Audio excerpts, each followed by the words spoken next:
Testing? Okay, there we go.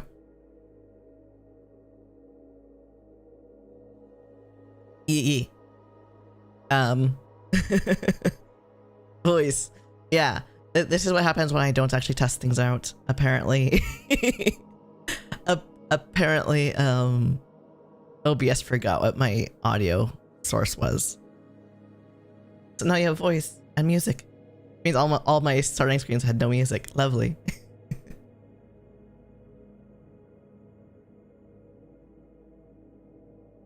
I'm John, your spicy torso. Yay!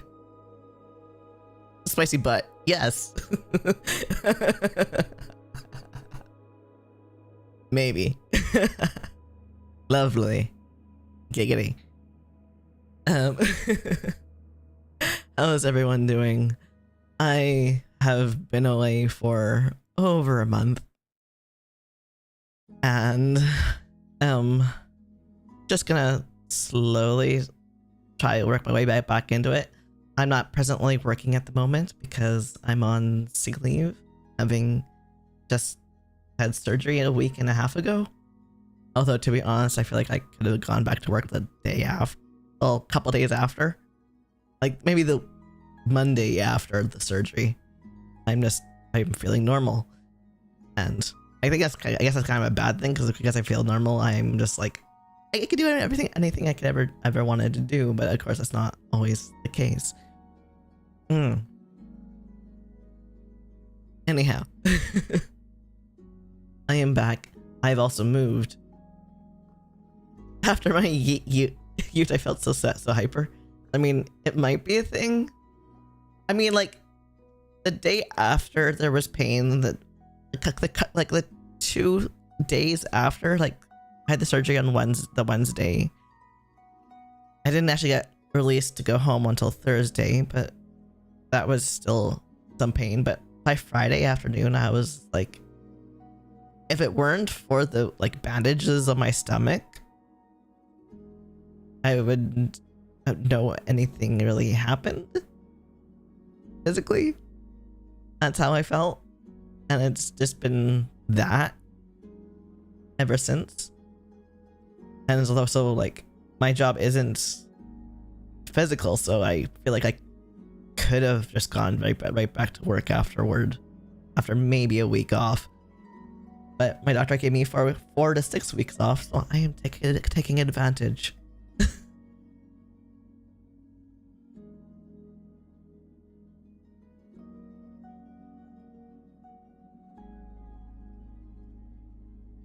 Yeah, so I'm a week and a half in, and I keep reminding myself that I'm only a week and a half in, so I'm not feeling guilty for not doing anything. I got, like, probably don't be too active for a week or 2. Yeah, no, I got 4 to 6 weeks off. Although I only booked for 4 weeks, I'm probably not gonna ask for the extra 2 weeks, because I don't want to take too advantage, because I know I'm probably going to be going into another surgery relatively shortly. Yeah, America is its own thing. And to be honest, like, if I was working retail, I probably wouldn't worry too much about it. I probably would be like, can I just do cashier for saying at a cash register type thing? But my work has pays for the entire time off, So it's not something that I need to worry about that financially otherwise. Speaking of, I had the strangest dream where I was working in retail again last night. I had the strangest dream. I was working in retail again, back at Chapters, and I decided to quit my job at the university. And then had a panic attack and saying like, I want to walk back, and then the computer system wouldn't let them. I'm like, but I don't actually want to quit, especially not for retail. I have no idea. Like I have a feeling it's part like just money stress. Is like I haven't been away just because of surgery. I've been away because I moved. I bought a condo, and so especially lately, I like it's double what I pay in like mortgage. Even shared is double what I pay myself in rent, and then having all the bills and just trying to figuring out how to keep up and figuring all that out.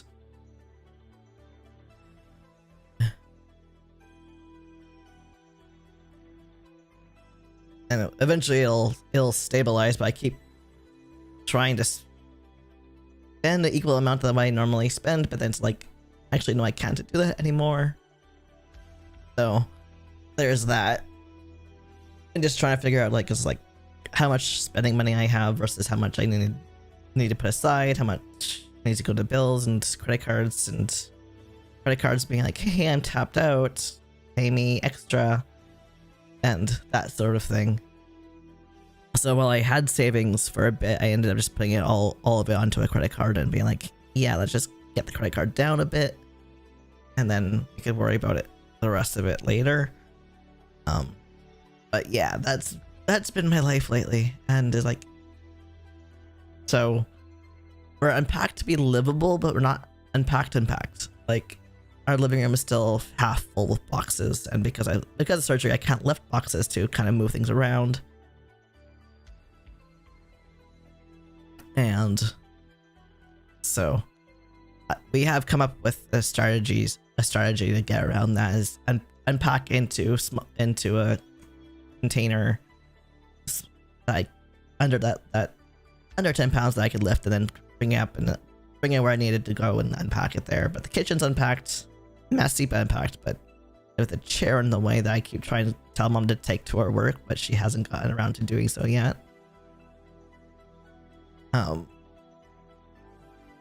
Living room's unpacked ish. All my consoles are down there, so I can't play any consoles on stream right now. And then computer room's unpacked. I actually have a computer room. I'm not just in alright. This new setup, I'm not sure why, but the cord doesn't want to stay plugged into computer for my Vtuber. There we go. I think I bumped it and just like went like, yeah, you unplugged me. It's like, no, I bumped you. I did not unplug you.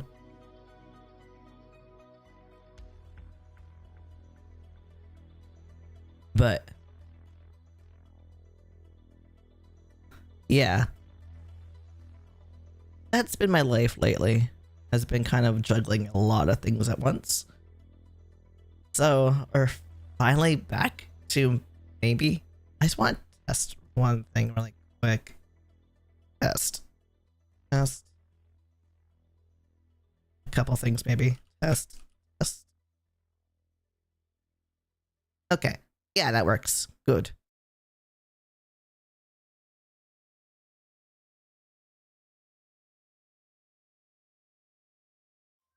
My Windows Explorer doesn't like interacting with my phone's internet. Oh no.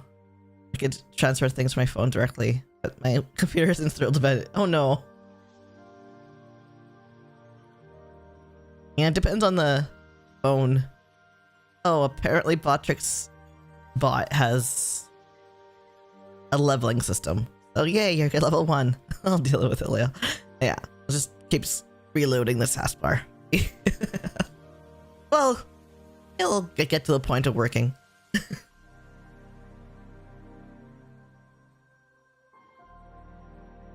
And so I don't need the start menu that bad. Nah, you just use your computer shortcuts, right?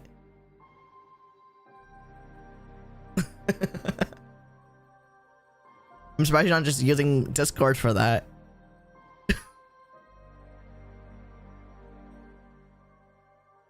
Anyhow, I am back. I'm gonna start trying to stream during the day. Just maybe a couple hours at a time, something. I'm not sure if maybe what. I'm not sure what yet. Final Fantasy 14. Finally get caught up on the latest expansion. Not even just the updates, this the expansion. Maybe the forest? Something. I'll figure something out.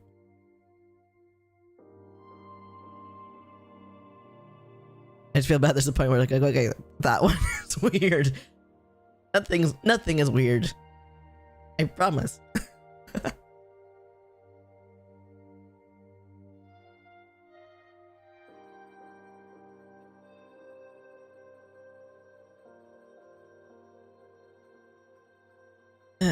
I could smell my cat's litter box. I should have cleaned it before I started, but here we are.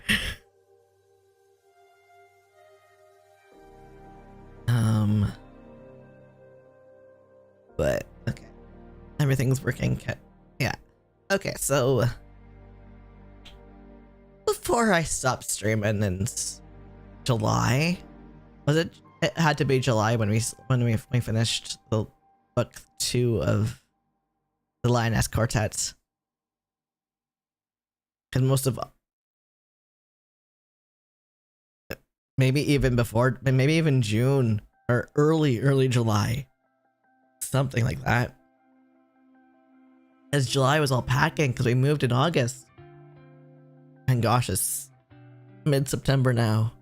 Wow, where does the time go? Anyway, we did finish book 2 of the Song of the Lioness Quartet. And so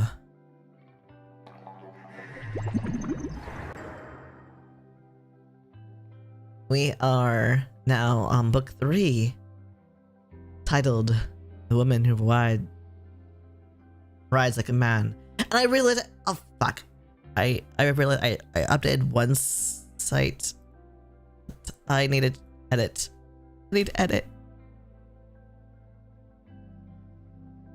Some things.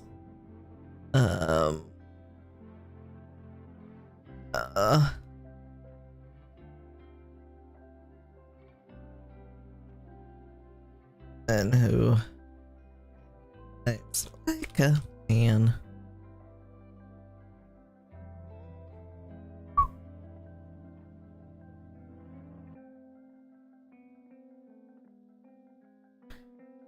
And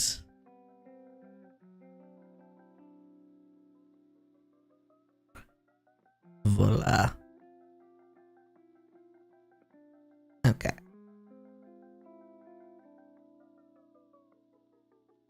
Now that that is settled,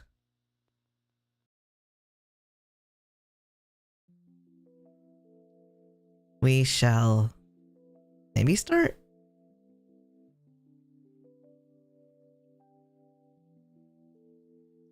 For those of you who are hanging around who haven't peeked in my previous streams or just brand new and just trying to figure out what I'm all about.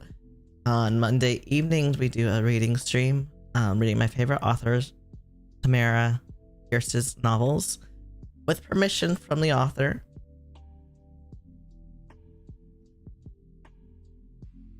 It sends me the spicy heart anyways. I'll have to look at that when I get up and stream, because yeah, spicy hurts does not necessarily quantify as stream safe, even if it is 18 plus. I'm actually just gonna change you too.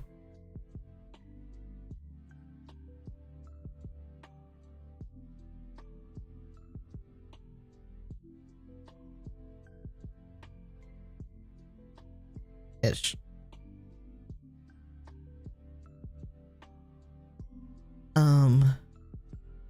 Wait. I change category. Yeah.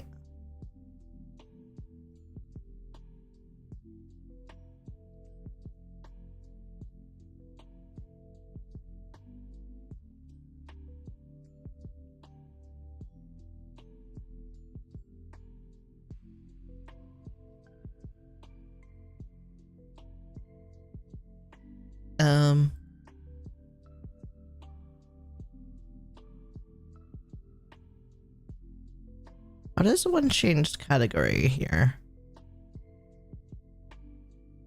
Oh, there we go.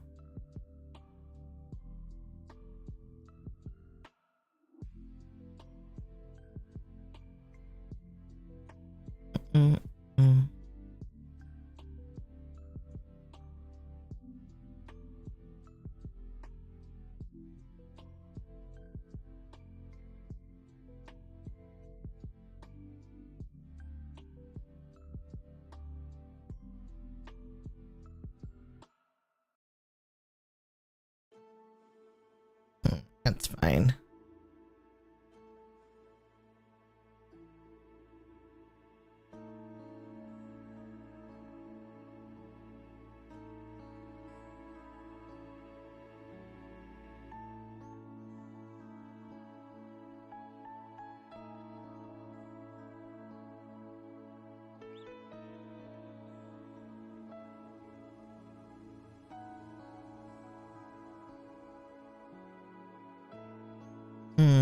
Okay. I'm just... What's that? Oh, I see. Okay.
Okay. Okay, I guess that'll have to be. I'll figure that out later.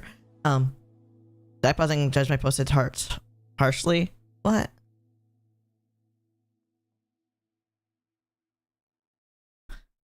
Ooh, lovely.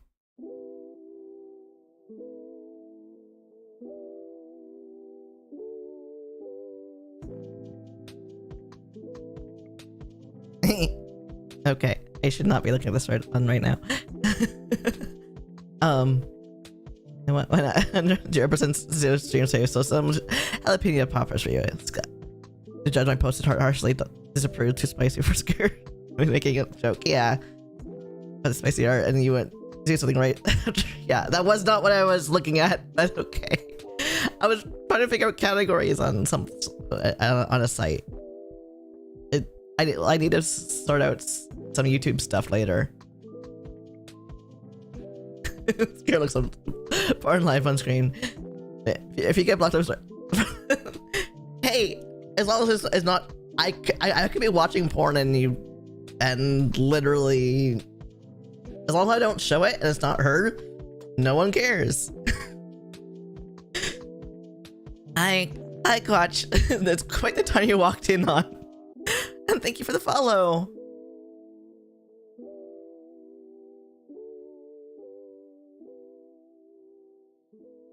I am doing good. Today is my first day back in streaming after 2 months off, roughly. You've heard worse. Good.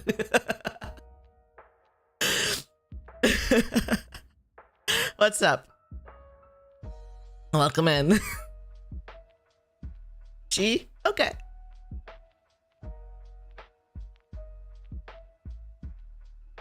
I'm sorry if I mispronounced your name, by the way.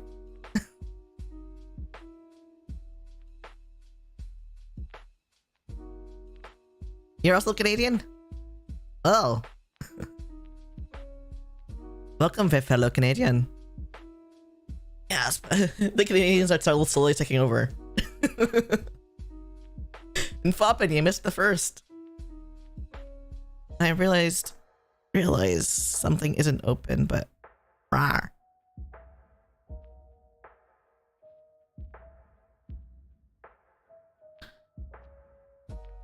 No? Ah. Okay, yes we are. I am American and not by choice. Yeah.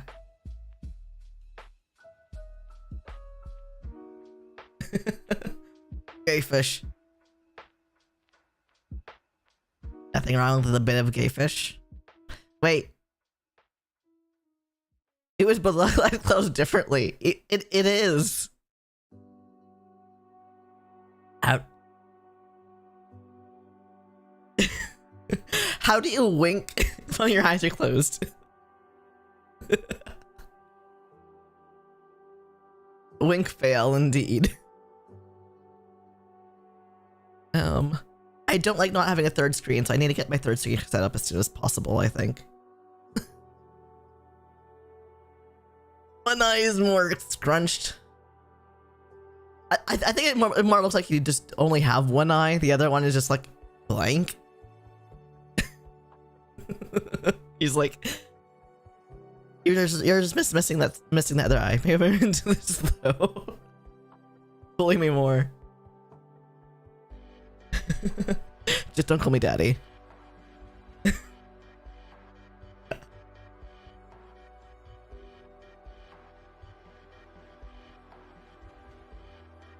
Now I have friends that call Ellie, which is funny. Uh-huh. If I didn't know you were in the you were ace, I would be questioning, but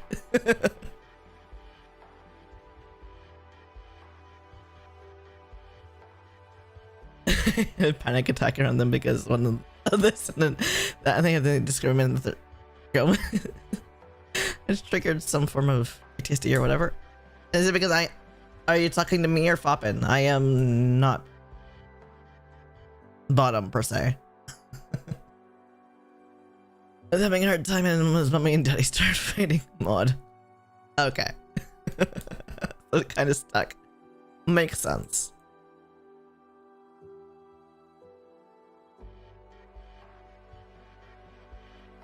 Nah, Foppin just draws smexy art. And smexy art, including me.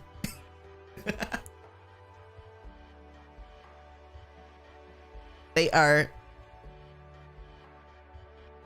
my VTuber parents. I am a bottom, but a very ace bottom who also knows how to top that threateningly. Yeah, I'm trying to start a pin up for you. Yeah, wait, I call you daddy.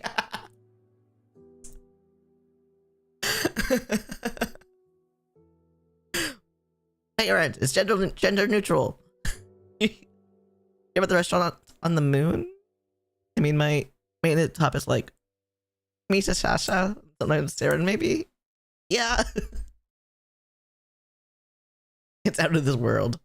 Great food, no atmosphere. Yes.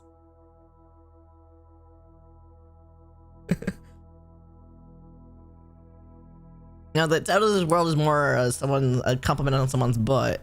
I don't think I have. No, I don't have that. I do not have that. I do have a laugh track apparently. There, here.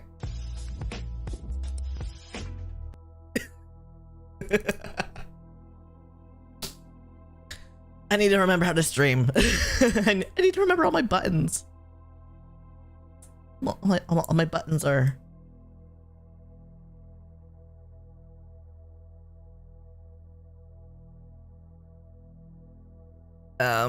Oh, that's. Why isn't that working? Here, I'll manually play it.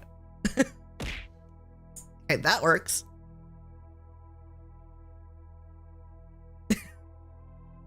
It missed me. Get better aim. He just flew right by. Oh no.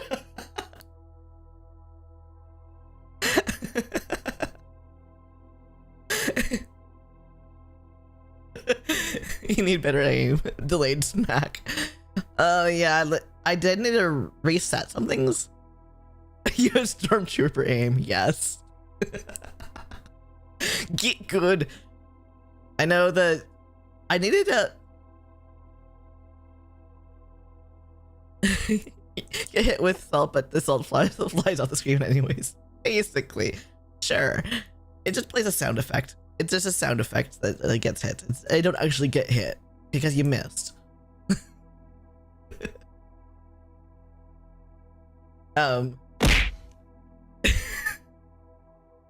Apparently it might be due to where is, let's see if we can figure this out. They're in this. That would be why.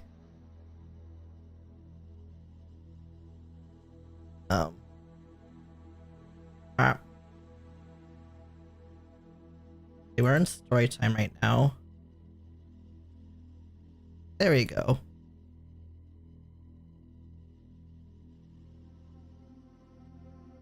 There we go. It should work now.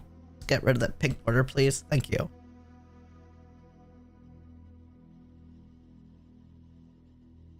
Just zoom. There we go. It was just a bit off center.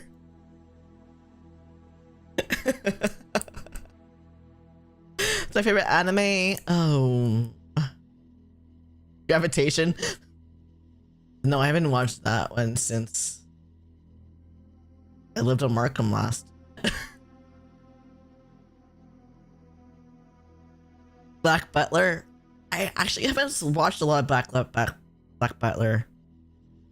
One Piece. I've not actually ever watched any One Piece, although I'm tempted to watch the live action. It's your guilty pleasure. I think. Oh, I keep returning to Hunter x Hunter. I guess it's more like called Hunter x Hunter, but Hunter x Hunter with Hisoka. Yeah, Hisoka's my favorite character there. Yes. Little evil clown boy. Not so little. And suppose we're Sasha. Lovely.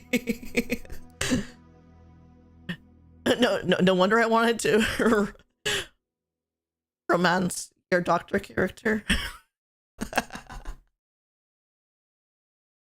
Without even knowing that.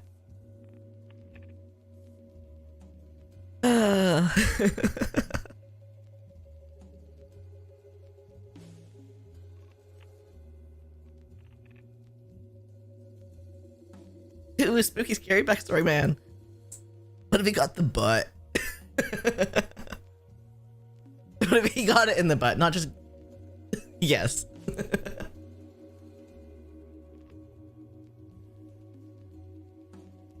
That was the original concept anyways. It's more of an issue of me being unable to RPM nice. Yeah.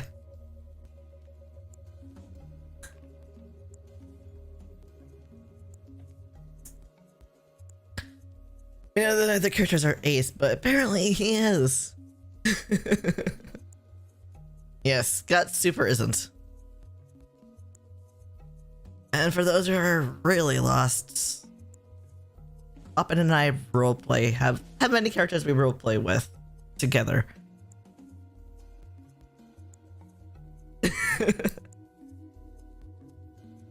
Good espresso today. I could tell.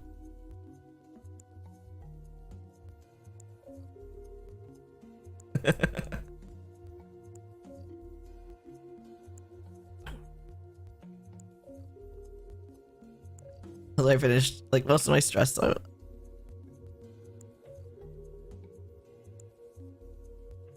free, yay!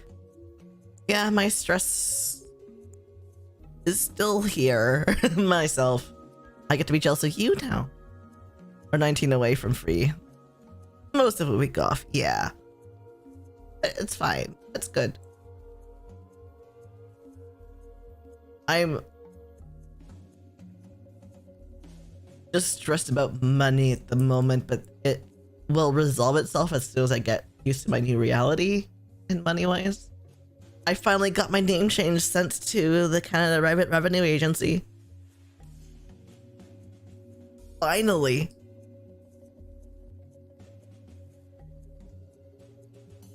It only took me 5 months. Oh, no, June, July, August, September, 4 months. But to be fair, I've been busy July through now. And I signed up for, I was always signed up for voting under my dead name, but when we also needed to mark that we moved, so like I was like, to get the voting cards, because we have a election coming up on October 3rd. Although I think I'm gonna go advanced vote tomorrow, maybe Wednesday, depending on when I want to walk out there.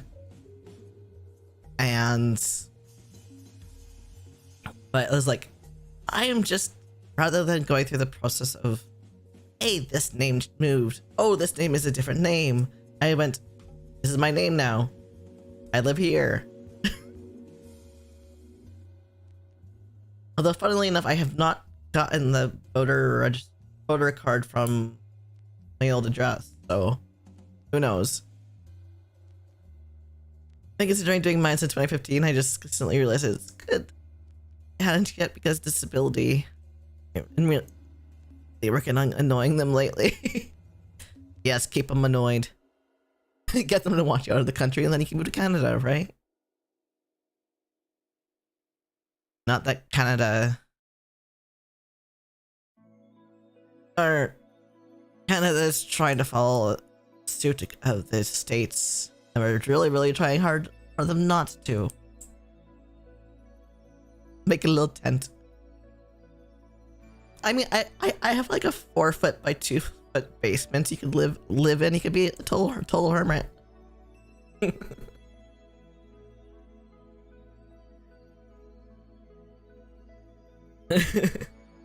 I now have a basement. You're barely moving in it, but yeah, I now have a basement.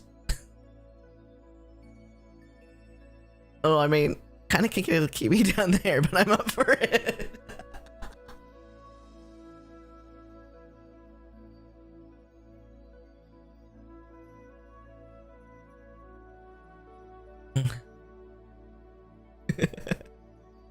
Get good enough internet and it's a deal. I have good enough internet. I'm streaming to 3 services at once. With no problem.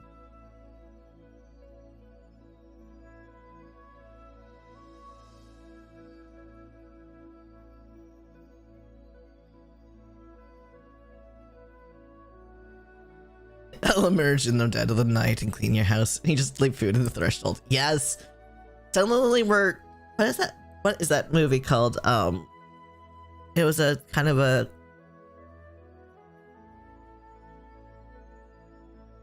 Parasites. So suddenly it's, we're playing out the Parasite fantasy. I'm not sure if you ever saw Parasite. It's actually a really good one. I didn't, but I know the plot. Yeah.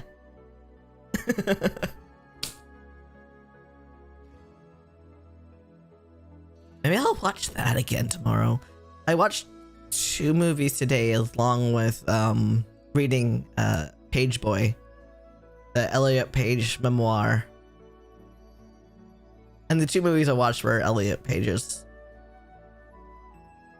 2 Elliot Page movies. Juno being one, and An American Crime being the other. Just because, like, a lot of the memoirs, like, are like, not a lot of the memoir, but there's like distinct chapters about each filming each one is like, yeah, okay, I kind of want to. I never actually watched Juno before then, but so I was like, yeah, I'm gonna just watch it because there's a lot of reference to Juno and I'm like, okay, and then it's like, okay, I want to watch that one too now, and then it's like, but then I still have like, I like started reading the book today, and I'm 3/4 of the way through. It's good. I'm enjoying it. Anyway, now that we're talking about books, finally.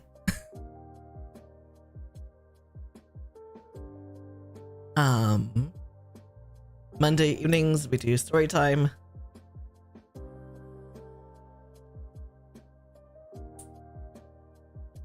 And it's been a couple months since I do that. But we had started over Tamora Pierce's books, and we're on book 3 of the 4-book series now. But the nice thing about Tamora Pierce's books is you don't actually need to read the first 2 to understand what's going on in the one that you're reading, so you won't be lost at all. Tamora Pierce is really good at. Is it the one that led to Trolls before? What? I posted Discord. I open Discord and see smut.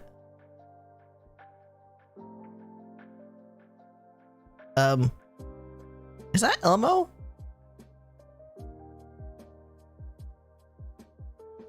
This Muppet haunts me.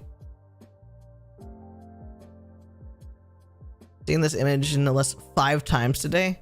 It's the first time I'm seeing it. What the heck is it? Unrelated.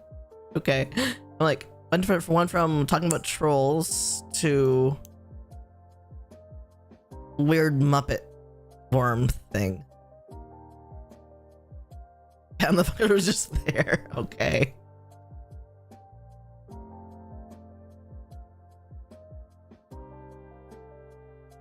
Okay. Whoop. The book is up. We are ready. The trolls was that the people came in the first time you read this book, and people came in and kept asking if it was porn. Oh yeah, because title of book. Right. Yeah.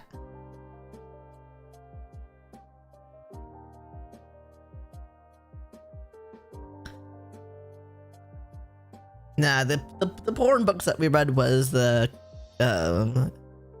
everything is okay. He's pounding in the butt.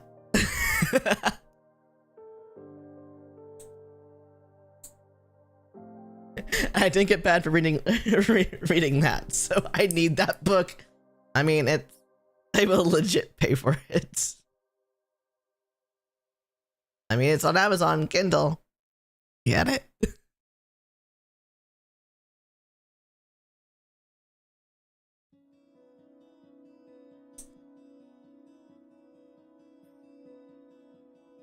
Don't remember the exact name. Let's see. Where are we? We have some holiday ones. Where is it? Actually, let me search because it's gonna take too long to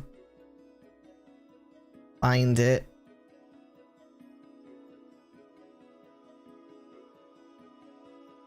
just need to check tingle. Okay.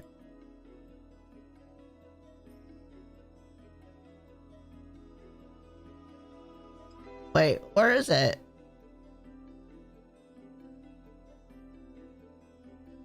Library card.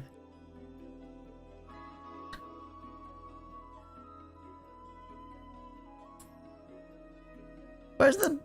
Everything will be okay pounding in the butt. Yeah, no, it's not. What?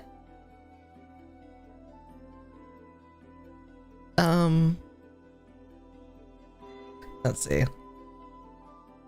Why don't I have it anymore?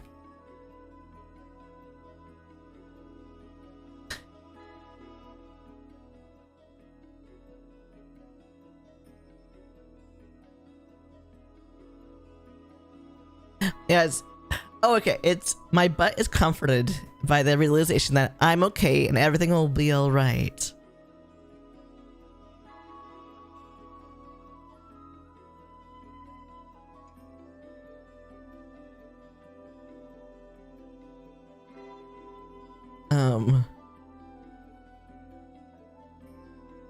It is this one. Enjoy.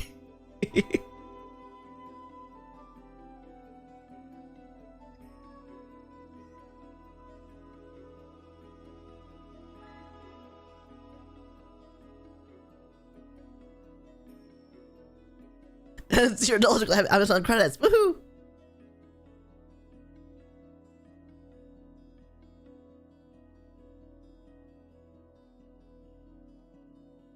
Okay. I do not know why it's not showing up in my list because I read it on stream. But I'll figure that out later.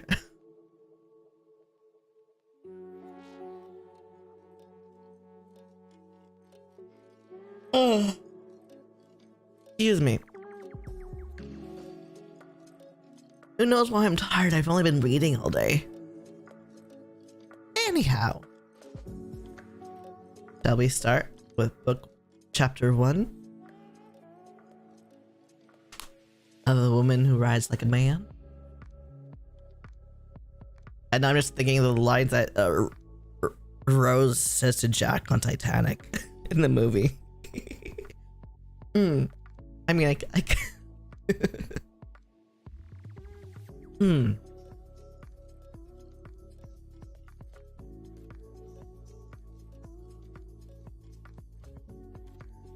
Alana of Jabond, the sole woman knight in the realm of Tortal, splashed happily in the waters of an oasis, enjoying her first bath in 3 days. Hard to believe that it's winter in the north, she reflected. In the southern desert, the temperatures were just right. Although she objected to so much sand. Miss, hurry up, Karam told her. Her burly man-at-arms stood guard on the other side of the bushes that concealed the pool. If this is a busier watering place, you don't want to wait to find out if they swear for the king or against them. Ella. Ow! Fuck! Cats! That hurts!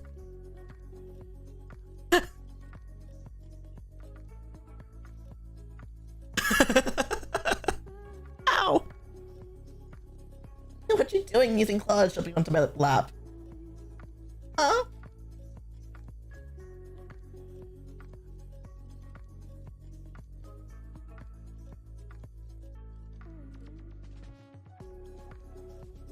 Okay, sorry. My cat jumped out onto my lap out of nowhere using claws to pull himself up.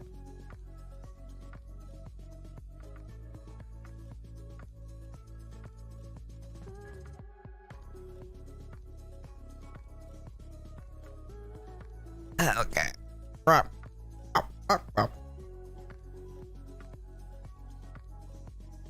Itch.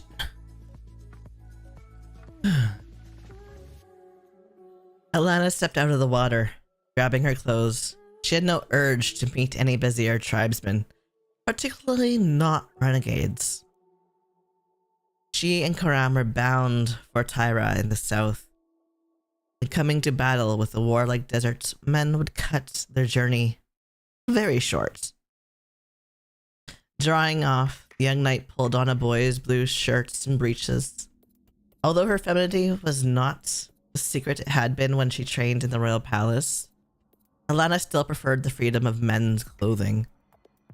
It was odd to remember that the last time she bathed in an oasis, she had been a page, and Prince Jonathan had just found out she was a girl. Those days, the days in which she bound her chest flat and never went swimming, were gone. She didn't miss them. Faithful, her pet cat, was yowling a warning. "Alana!" Karam yelled, seconding the cat. "We've got trouble!" Grabbing her sword, Alana raced for Karam and the horses. An approaching cloud of dust indicated tribesmen or robbers, and she grimaced as she threw herself onto Moonlight's saddle. She trotted forward to meet Faithful, a small black streak racing toward her across the sand. The cat leapt, landing squarely in front of his mistress before climbing into the leather cup that was his position under her saddle. Alana's gentle mare held steady, used to the cat's abrupt comings and goings.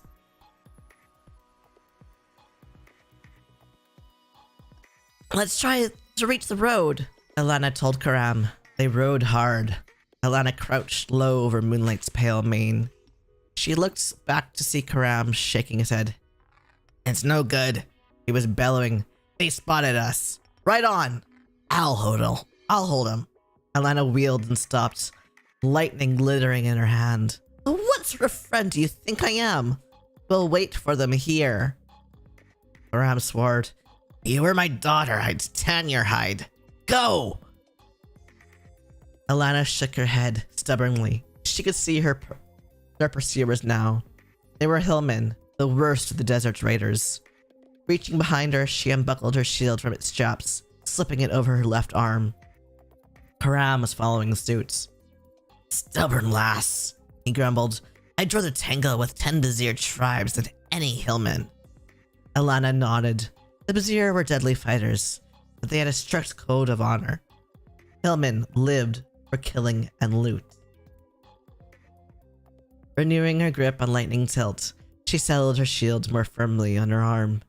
The hillman closed rapidly, fanning out a half circle that would close around Alana and her companion. Grimly, the knight clenched her jaw and ordered, "Take them in a charge!" "What?" yelped Karam. Alana charged directly at the hillman. Karam gulped and followed her, letting out a war cry. Moonlight reared as they reached the first raiders, striking out with hooves. She had been trained for battle years ago. Alana slashed about with lightning, ignoring her enemies' yells of fury. A one-eyed villain closed in, grabbing her sword arm. With an angry yowl, Faithful leapt from his cup, with his claws unsheathed. The one-eyed hillman screamed and released. Alana tried to pull the kissing cat away from his face. "Lass, beware!" Karam bellowed, trying to fend off 3 at once. He yelled in pain as one of them opened a deep gash in his sword arm. He swore and attacked again, dropping his shield and switching his sword to his good left hand. Warned by her companion, Alana whirled to face the giant hillman, a grinning mountain with red hair and long, braided mustaches. He guided his shaky pony with knees, leaving his hands free to grip the hilt of a sword with an odd crystal blade. Alana eyed its razor-sharp length and gulped, ducking beneath the red-headed man's first swing. He reversed it, and she blocked it with her shield just in time, yelping at pain from the impact. She struck back with lightning, only to miss as her attacker darted away. She refused to follow and fight on his terms. Instead, she brought her lioness shield up and waited. The giant returned, circling her carefully. His pony lunged forward and Moonlight reared. warning it back with her flailing hooves. Alana caught another blow from the crystal blade on her shield, feeling the shock through her entire body. I hope my brother put plenty of magic on this shield, she thought grimly. Otherwise, it won't last through its first battle. She turned Moonlight as the giant circled her on his nimble pony. With a kick of her heels, she urged the gold mare forward, slashing at her opponent. She was a knight of Tartal, and not to be toyed with. She used every chance to break through his guard. He blocked her time after time, grinning infuriatingly. Alana drew back, breathing hard and feigning to keep her control. Now the giant returned the attack, and she blinked sweat from her eyes. She could not afford to make a mistake now. His tactics were different from those of the mountain knights she had fought before. She didn't know what to expect. Suddenly, the midday sun was directly in her eyes. He had maneuvered her just for this. Only at the very last second did she glimpse his sword descending on her. She brought lightning up hard, slamming her blade hilt to hilt with the giant's sword. There was a ring of clashing metal, and the downward sweep of the crystal edge was stopped. Then, lightning broke, sheared off near the hilt. Moonlight darted away, taking Alana out of the hillman's rage. Her mistress stared at the hilt. She still gripped. Lightning had been her sword ever since she had been considered fit to carry one. How could she fight without it in her hand? Coming out of her daze, Alana fumbled for her axe. She was trembling with rage. It took all of her self-control to keep from losing her temper completely and making a fatal mistake. Axe in hand, she charged the hillman with a yell. She didn't hear the warning cries of the other hillmen, or Karam's gleeful whoop. She heard only the wheezing of the giant's pony and her own choked breath. She swung, swearing as the hillman ducked and pulled out of her range. She was closing with him again when he yelled, seeing something behind her. To her fury, he whirled his pony and fled, calling to the few men he had left. Alana spurred after him. "Come back, you coward!" she cried. The giant turned to laugh and shake his sword at her. His voice was choked off as the black arrow sprouted in his chest. More arrows struck down the hillman. Only 2 escaped. They rode for all they were worth, pursued by 5 white-robed tribesmen. A Bazir, his white burnous tied with a scarlet cord, rode toward Alana as she dismounted. She was staring at the body of the hillman who had wielded the crystal sword. The blade lay beside him, gleaming against the sand. It glimmered and suddenly flashed, blinding her for a short moment. Alana stared. Against the yellow-orange fire that filled her sight was a picture. A dart finger. Or was it a pole, pointed at a crystal blue sky? Before it stood a man wearing tattered gray. His eyes were mad. She could smell wood smoke. Her eyes cleared, and the vision was gone. Reaching under her shirt, Alana drew forth the token given to her by the great mother goddess 3 years before. It had once been a coal on her campfire. Now it was covered in clear stone, its fires still flickering under its surface. Alana knew that if she held it, when magic was present, she could see power as a glowing force in the air. She saw magic now, as orange light flickered around the sword, and she scowled. Recently, she had dealt with the magic of this particular shade.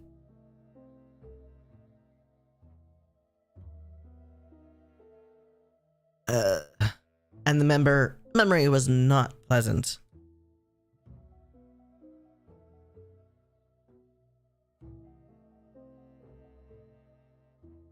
vizier who had followed her kicked sand over the sword. "It is evil," he said, his voice slightly raspy. "Let the desert have it." Distracted from the magic, Alana discovered that she was crying. It was as if she had lost a companion, not a weapon. A glint of metal caught her eye and she stopped to pick up Lightning's sheared-off blade. Sliding the length of metal into its sheath, she strapped the now useless hilt in place. Unless she tried to draw the blade, no one would know it was not whole. Mounting her horse, she sailed faithful before her as Karam brought his gelding to her side. "I'm sorry, lass," he told her quietly, putting a hand on her arm. "I know what this sword meant to you, but you can't be thinking of that now. These men may be friends or may not be. Who knows why they saved our skins? You'd best be put it in your mind to talk with them." Alana nodded, trying to collect her thoughts. The rescuers formed a loose circle around her and Karam, as the man who had covered the crystal sword with sand joined them, guiding a large chestnut stallion with ease. The others gave way to him, letting him approach Alana and Karam. For a while, he said nothing, only stared. Finally, he nodded. "I am Halef Sief, headman of the Bloody Hawk tribe, the people called the Vizier," he said formally. "Those who are dead were trespassers on our sands, riding without leave. You also come here, unbidden. Why should we not serve you as we did these others? Woman who rides like a man." Alana rubbed her head tiredly. She felt too tired and dazed for the dance of manners that passed for conversation among the Vizier. Dealing with these desert warriors was bound to be tricky.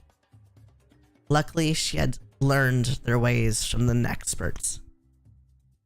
Faithful climbed onto her shoulder, setting up a murmur among the watching tribesmen. Alana glared up at the cat, knowing he knew he was making the Vizier nervous. "I don't see black cats with purple eyes often," she thought. "You're getting too big to sit up there," she whispered to her pet. "Never mind that," Faithful told her. His meowing had always made as much sense to Alana as human speech. "Talk to them, now." Suddenly, she felt more confident and alert. "I hope you will deal with us fairly, Halef Sief, the Bloody Hawk," she replied. "We took nothing. We harmed nothing, my friend and I. We are simply riding south. Would you harm a warrior of the king?" Her gamble failed as Halef Sief shrugged. "We know of no king." Alana could hear Karam shifting nervously in his saddle. It might have been easier to deal with men who acknowledged King Rold and Trital. Renegades would not take kindly to the presence of Rold's most unusual young knight. "You know no king, but others of the Vizier do. If they knew you held a knight of the realm and her companion, they might counsel you to take care," Alana warned. This produced some amusement among the riders. Only their leader remained grim. "Is your king so weak he uses women for warriors? We cannot think well of such a king.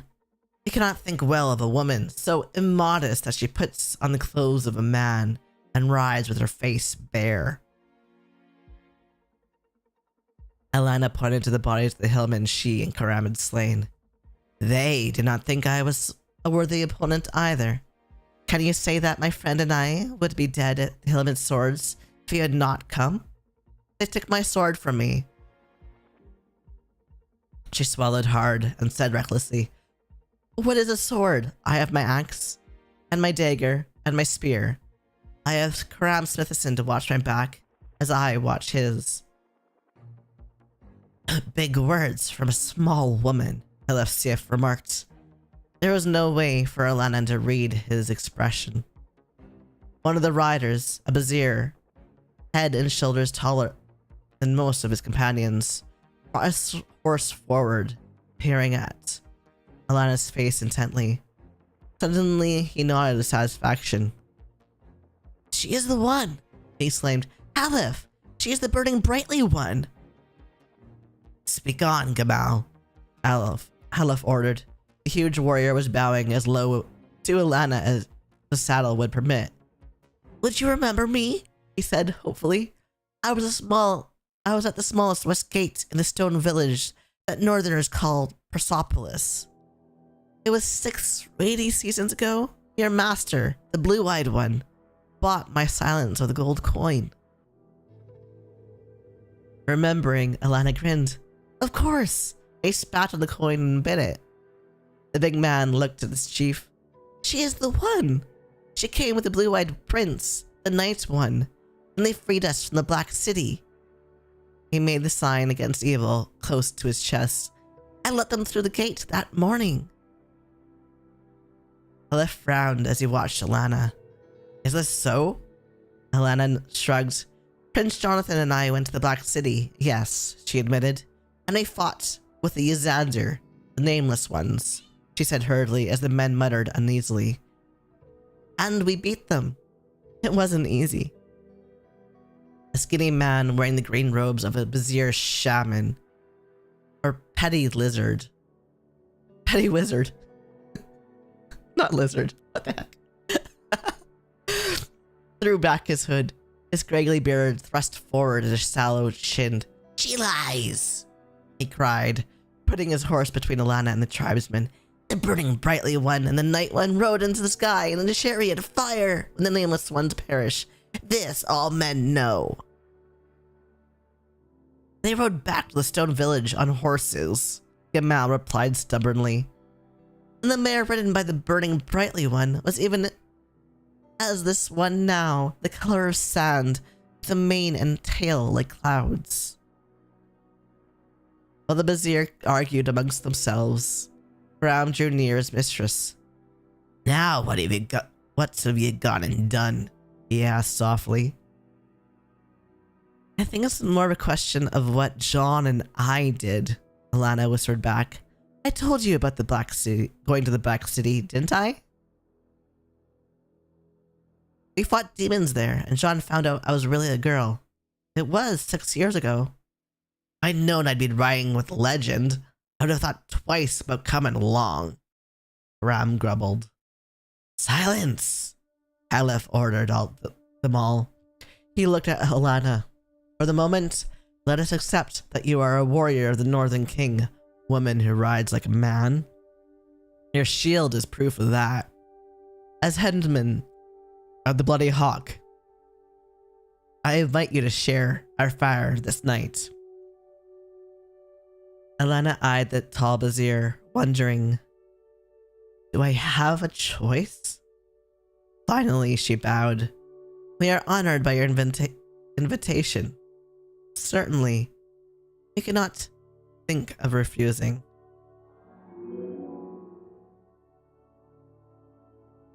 The tent she and Karam were given to share was large and airy, well stocked with comfortable pillows and rugs. Alana flopped down, thinking of what she had seen of the village itself. A rough count of the tents indicated the Bloody Hawk encompassed at least 20 families. Some of the bachelors would live apart from their parents in a single large tent. The shaman, the man wearing the burnous tied with a green cord, had vanished into the largest tent in the village. From what her teacher Sir Miles had taught her, his dwelling would double as the tribe's temple. Her reverie was interrupted by 3 young members of the tribe. 2 wore the face veil all Vizier women put on when they began their women's cycles of monthly bleeding. The taller girl balanced a tray of food and wine. Carefully, she placed it on the ground between Karam and Alana, as the other girl and tall, handsome boy stared at the guests.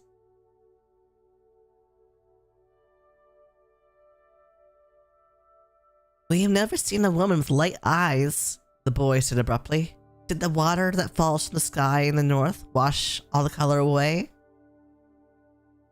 "Of course it did, Ishak," the smaller girl retorted. How would her eyes be purple then? Ishak, Karam, hush. The girl who had carried the tray snapped. She bowed very low to Alana and Karam. Forgive my friends. They forget that they have been made adults of the tribe. She glared at her friends. I let you come with me because you promised not to say anything. You broke your word. I didn't swear it by my ancestors, the boy called Ishak said virtuously.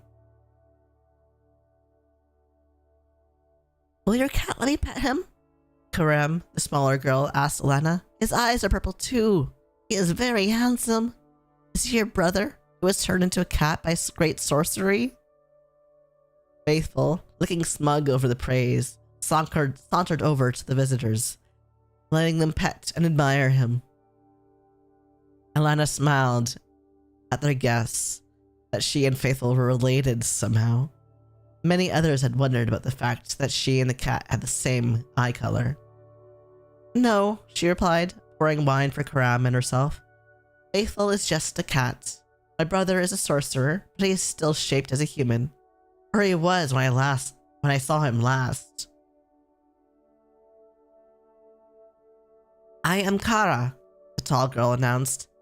I am to serve you until your fate is decided by the tribe. And now we should go, she admitted reluctantly. We weren't supposed to stay long. Aknan ibn Nazir says you will corrupt us if we are not careful. Alana and the Karam exchanged worried glances. Who is this? Karam made a face at his inability to remember the harsh Bazir name. The one who says will corrupt you. Aknan ibn Nazir, Ishak said from the doorway. The shaman. He says you are demons who have come to try our faith. Kurem crossed her eyes. Ibn Nazir is an old stick with a beard like weeds. Shocked, Kara ushered Karam and Isha from the tent. Karam shook his head worriedly. I don't like the smell of this, he admitted. Do you think there's anything we can do? Alana was rolling herself up in an embroidered throw. I plan to take a nap, she yawned.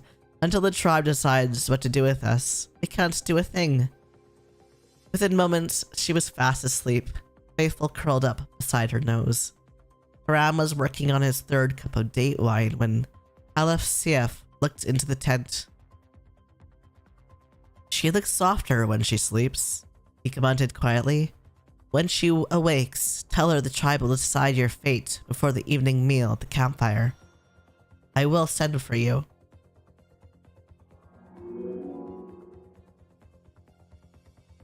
Karam nodded and finished his wine. Alana was right. There was little they could do now. Making himself comfortable, he took a nap of his own. The last streaks of sunlight were fading in the west when Alana awoke from her nap. Karam was still asleep, snoring lightly, and the Faithful had vanished. Yawning and stretching, she stepped outside to find the village oddly still.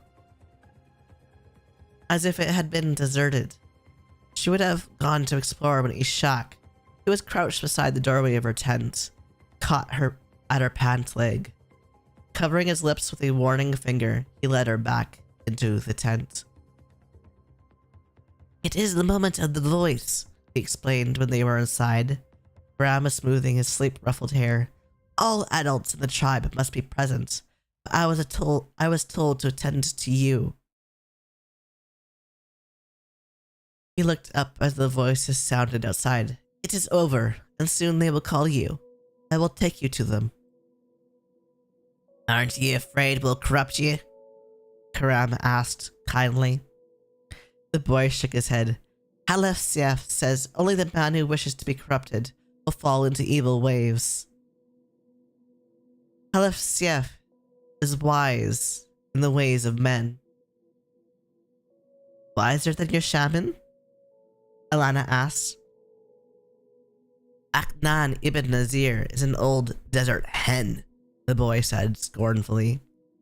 His magic hurts more than it helps. He looked eagerly at Alana. Ibn Nazir says you are a sorceress from the north. Will you teach me your sorcery? Look, already I know a little. Reaching out, he concentrated on the ball of reddish fire growing at his fingertips.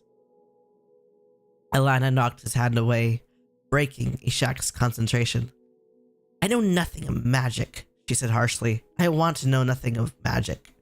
The gift only leads to pain and death.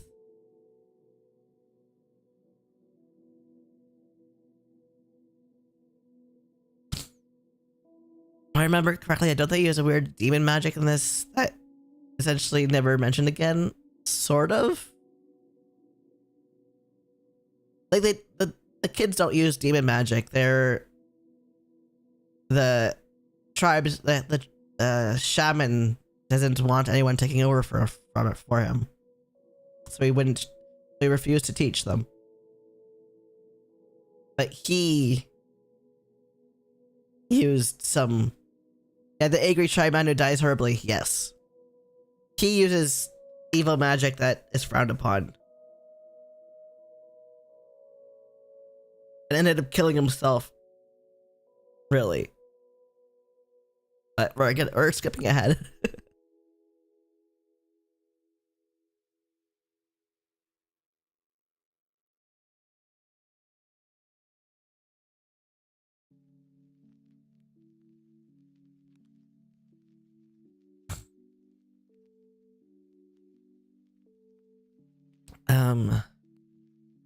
I'm gonna be right back. I need something to drink.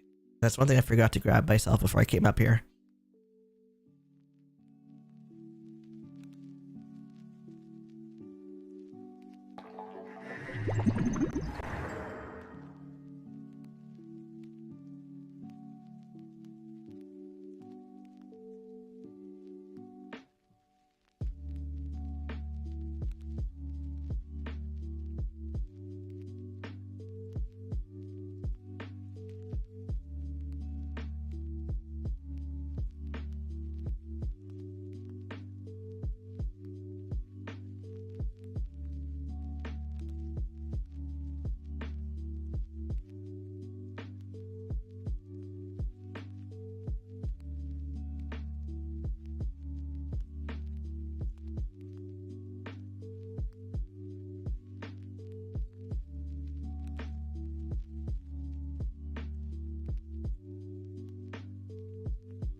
Okay, we are back.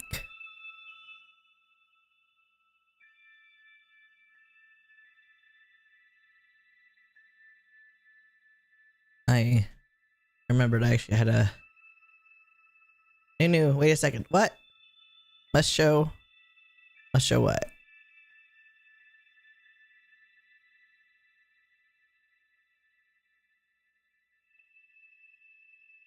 More sexiness?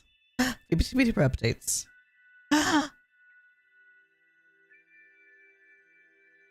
Go thirst. Yay. So pretty. I like.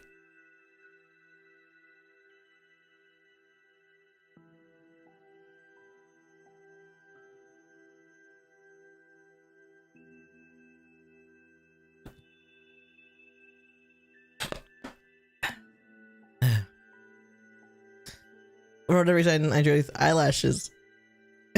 You did. I don't know. One lash, 1 mile long. Just across the entire face, right?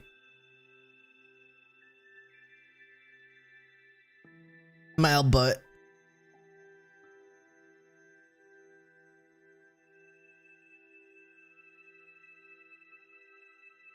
E.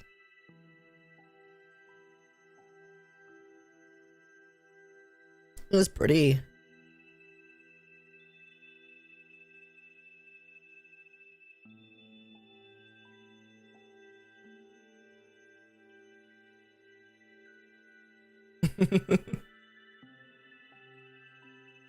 The only color is the eyes.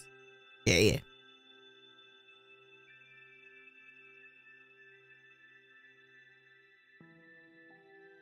Me likey.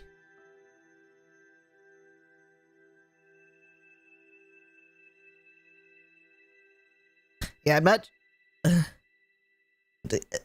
Yeah, well, I'll probably color it at least flat. See you later. Yeah.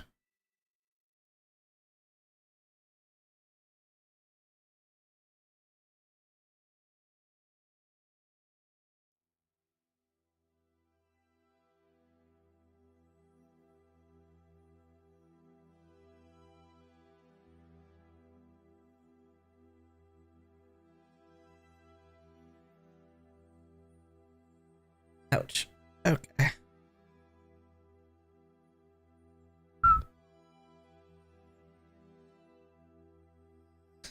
It's getting so warm in here again. I do a few more of these.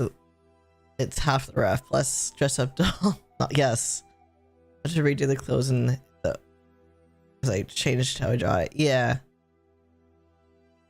Hopefully you'll figure it out. Now that you're less stressing over it. I think whenever the character design, I should draw the character a bunch until the magic simplification happens because I vibe with how I draw you now. Good, good.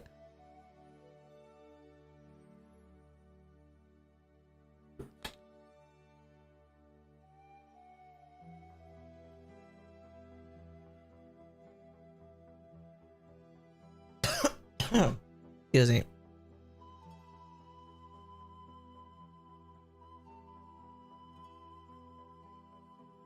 Like other than portions, which I kinda sorry every time the design is set. Good. Good. That's good.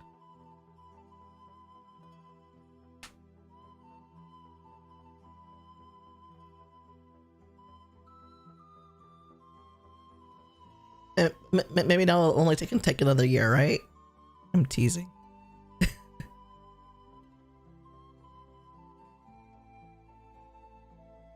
You have nipples, just like goop nipples, not like functional. Yeah, probably January. In January 2025. Jeez.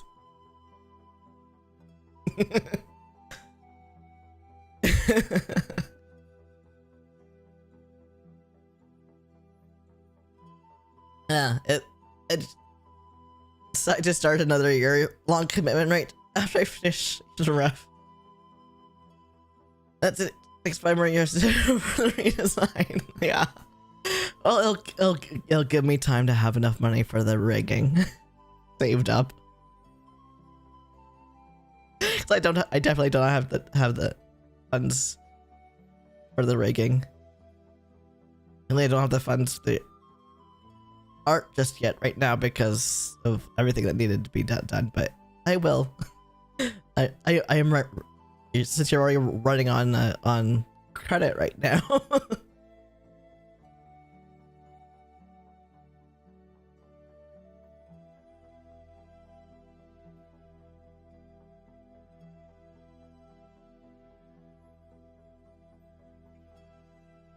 Yeah, it's fine. We'll sort something out. Yeah, someone decided me having a laptop was beneficial to them getting their models drawn. Yeah.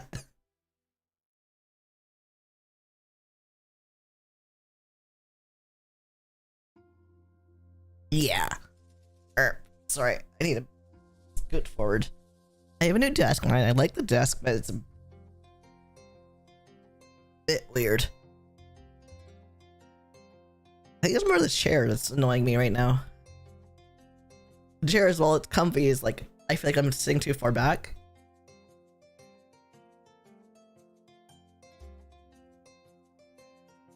Otherwise, I would make an actual paper doll and mail it to you.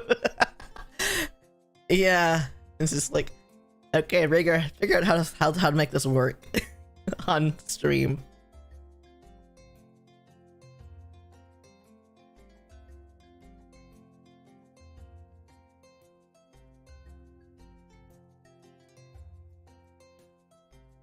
Okay.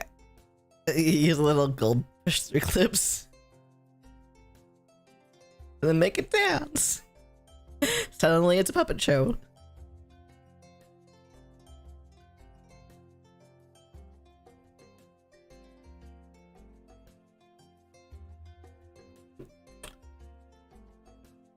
Okay.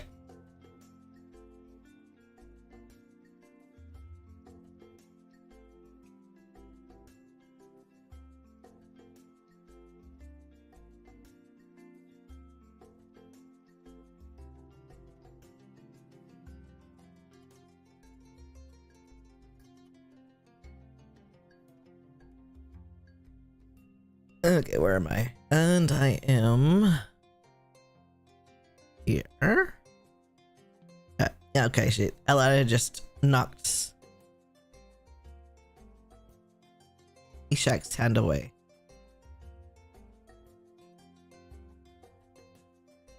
Kara appeared in the doorway and bowed.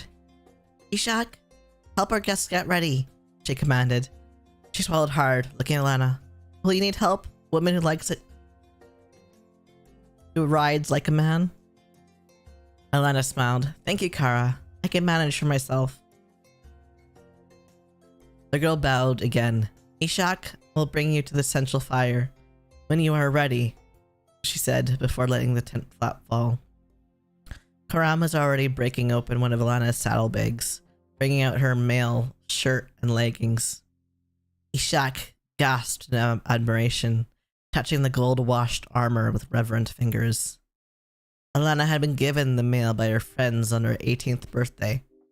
Although she had plain steel mail to wear, this was specially made for her, and particularly light. She fastened the amethyst-trimmed belt at her waist, removing the sheaths for sword and dagger.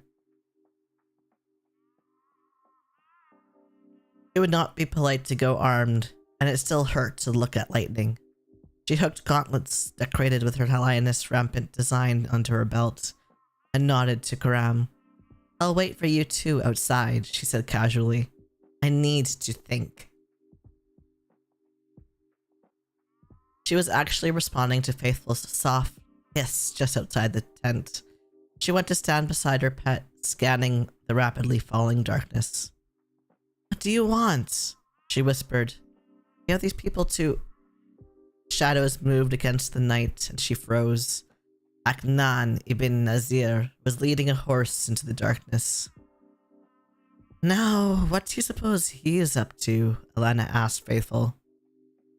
Do you think he means trouble for us? Yes, Kat replied. He was asking the young ones who came into your tent what you had of value. I don't think he asks because he means well. Alana sighed and followed Ishak and Karam to the campfire. Wasn't life difficult enough without earning the enmity of a Bazir shaman? She was given the place on Halifstiff's right, with Karam beside her and Faithful settling down in front of her crossed legs. As the men of the tribe settled into the great circle formed by the firelight, Alana took a closer look at Halifstiff. With his burnous off his head, the headman looked to be in his late 30s. He was hook-nosed and lean. Sharp lines were drawn from his nostrils at the corner of his thin mouth. A man who's seen a lot of life, Alana decided. The women of the tribe watched from behind the men, their eyes glittering over their face veils. Alana tried to keep her nervousness hidden. She wanted to make friends with these people, and she had no way of knowing if they wanted to make a friend of her. A flicker of green caught her attention, and she turned with the others to watch the shaman take his place opposite Halifstiff. He looked pleased with himself. Something told Alana that he had been up to mischief. Halif raised his voice so everyone could hear. There are two voices in our tribe.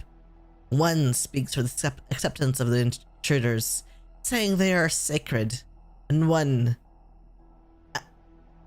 they are a sacred one, and the servant of a sacred one, deserving honor at our hands. One calls for their deaths, saying they are the servants of the king of the north, and that women must not act as men. By our custom, the strangers must hear each voice and answer. So it has always been. Before others speak, I will say what I must say. I am headman of the Bloody Hawk. This is my right. I do not know that this woman is the burning brightly one who came with the night one to free us from the Black City. She claims to serve the king of the north, and he is our enemy. Yet she came here in peace until the hillmen attacked her. Then she fought well. She and her servant killed many of the hillmen, who are our foes. She rides as a man, goes unveiled as a man, fights as a man. Let her prove herself worthy as a man, worthy of her weapons and of our friendship. Finished, he bowed his dark head. The arguing began, the shaman speaking next. Alana wasn't surprised to hear him accuse her of blasphemy against the gods for her manner and dress and her way of life. Some of the priests at the royal palace had said much the same, and her true identity had been revealed. Gamal followed the shaman, once again telling the story of the strange events of the Black City 6 years before. One tall vizier named Hakim Farrar spoke of the penalty owed to any outsiders, death, and others in the tribe asked for moderation, saying that people who did not change with new times were doomed to extinction. The debate went on and on while Faithful took a nap. If her life and Karam's had not been at stake, Alana would have been bored by the long speeches. As it was, she felt a growing respect for Halifsief's insistence on hearing each man's opinion. It was not the first time she noticed the great concern the Bazir people had for the right of all to speak it out. In some matters, even the women had a say, she discovered later. But it would not be the last. Only once did they say something to puzzle her. The voice gave her and the blue-eyed prince honor when they returned from the battle with the Nameless Ones, Gamal told the shaman hotly. The voice also says we must decide her fate ourselves, Gamal, Aleph warned. Be still. Justice will be done. Alana frowned. Ishak had mentioned a moment of the voice. Now Gamal and the headman spoke of the voice. Did Miles ever tell me of a Bazir god or priest by that name? She wondered. I don't think so. I'll ask Halifsief about this voice. If I survive the night. The oldest man of the tribes raised his hand. There is a way to decide this woman's status. She bears weapons as a man. Let her fight as a man. Give her the trial by combat. If she wins, the tribe is wise to accept her. If she loses, let her servant be killed also. The shaman jumped up, screaming, "A favor to the gods to the man who kills her, I swear it." If the favor of the gods is offered, Alanam asked mildly, why don't you kill me yourself? There was a murmur of laughter, and the shaman whirled to glare at Alana. She mocked our ways, he cried. I mock a shaman who looks at the goods I possess and calls for my death because he says I offend the gods. Can you tell me you have no interest in what I own? She asked steadily, her eyes never wavering from his staring ones. Aleph rubbed his chin thoughtfully. 1/3 of what you have goes to him who slays. 1/3 goes to the headman. 1/3 goes to the priest. It has always been so. Alana smiled angrily. I thought as much. Alefsiev raised his hands. The men of the tribe will vote on this matter, to grant the woman who rides like a man the trial by combat. Women passed among the men with bits of parchment, reeds for writing, and ink. They returned to collect the folded papers, and Alefsiev counted them. He took great care to unfold each paper and place it in one of two piles before him, so that no one could accuse him of manipulating the vote. Once again, Alana was impressed with Bazir honesty. At last, the votes were counted. It is the combat, Alefsiev announced. Chapter 2. Bloody Hawk. Alana stood, nervously rubbing her suddenly wet palms on her tunic. I accept the will of the tribe. Who will carry it out? Hakim Farrar stood. The law is the law. I will fight for the tribe.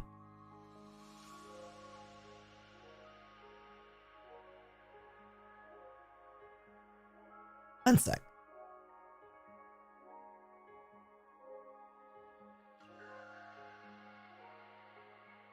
Sorry, Alexa was talking in the background.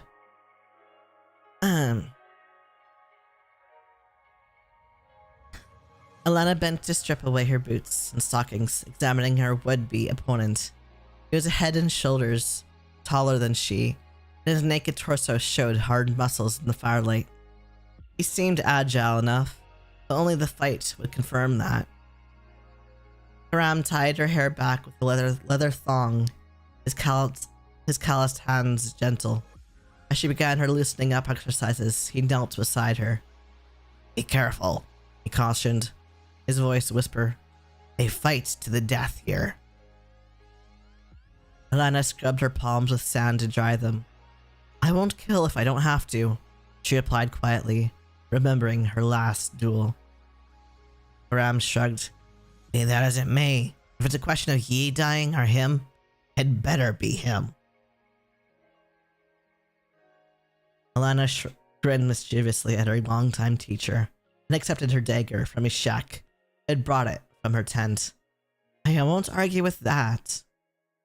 She waited for the shaman to finish exhorting her opponent, fingering the ember stone. There was no way she could avoid remembering her duel 4 weeks ago, the one that had ended with Duke Roger on the floor of the Great Hall, dead. Unlike the sorcerer Duke, she did not hate this tribesman. She hoped it would not come to killing tonight. Aleph stood. Are you ready, man of the tribe? Hakim saluted the headman with his dagger. I am ready.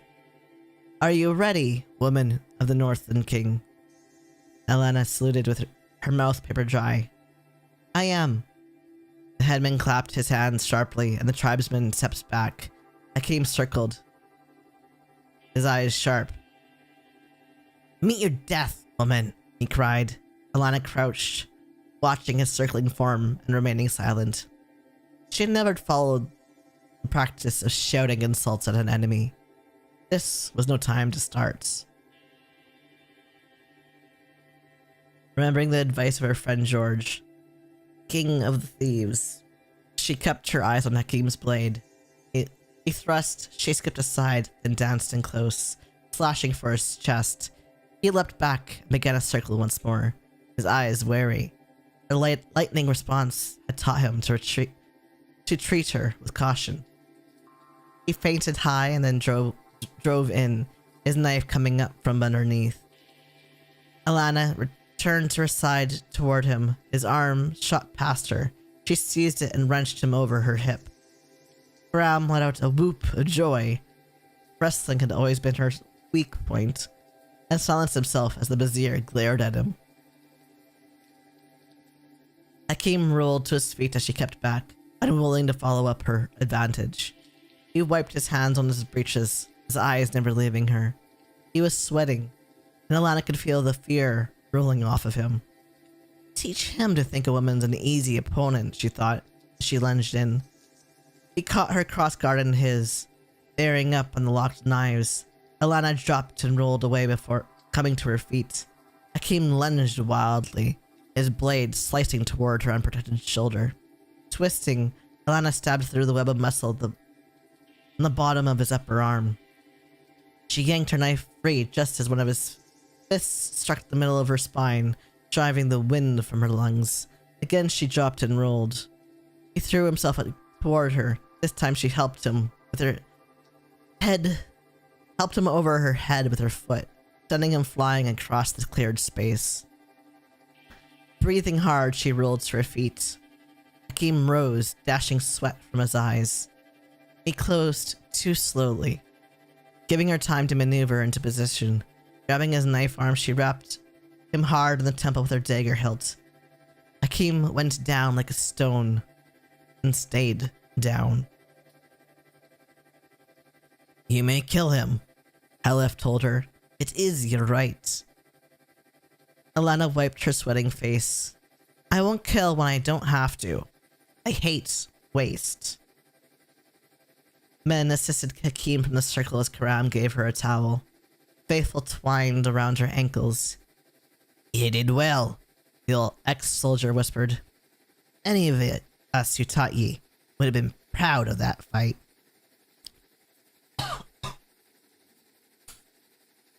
The Vizier crowded around to offer their congratulations. Only a few stayed back, including the shaman, Aknan ibn Nazir. Thinking to make amends, Alana went to him, her hand outstretched. "Is there peace between us?" she asked. "I mean no offense to you or your ways." "Unnatural woman," he snarled. "The balance will never be right as long as you act like a man." He glared at the now silent Vizier. "Our tribe will suffer until this she-demon is cast out." Gathering his moose around himself, he stalked off. For a moment, all were silent. Finally, Alana shrugged and turned to Halef Sif. "Now what?" she asked. Headman's set face boded ill for the shaman. Then he too shrugged. "The law is a law. You survived the combat. You are one of us." Tribesmen murdered their agreement. Aknan ibn Nazir is no longer young. New ideas come less easily to him. He smiled at her. "Now we make you a warrior of the tribe, and your man Karam, if you will speak for him." "Of course I will speak for him. How could he ask?" "Then hold out your arm," Halef instructed. Alana obeyed. In a swift movement, the man opened a low, shallow cut on the inside of her forearm. Holding out his own wrist, he did the same to himself, then pressed his wound to Alana's. "Become one with the tribe, and one with our people," he commanded, his soft voice suddenly deep and ringing. Alana shuddered as an alien magic flooded into her body. She knew without being told that Halef Sif was only a pathway for this sorcery, that its origins were as old as the Vizier tribes. Their combined blood welled up, dripping into the sand. The watching men set up a cheer. Touching the ember stone, she watched as Gamal performed the ritual with Karam.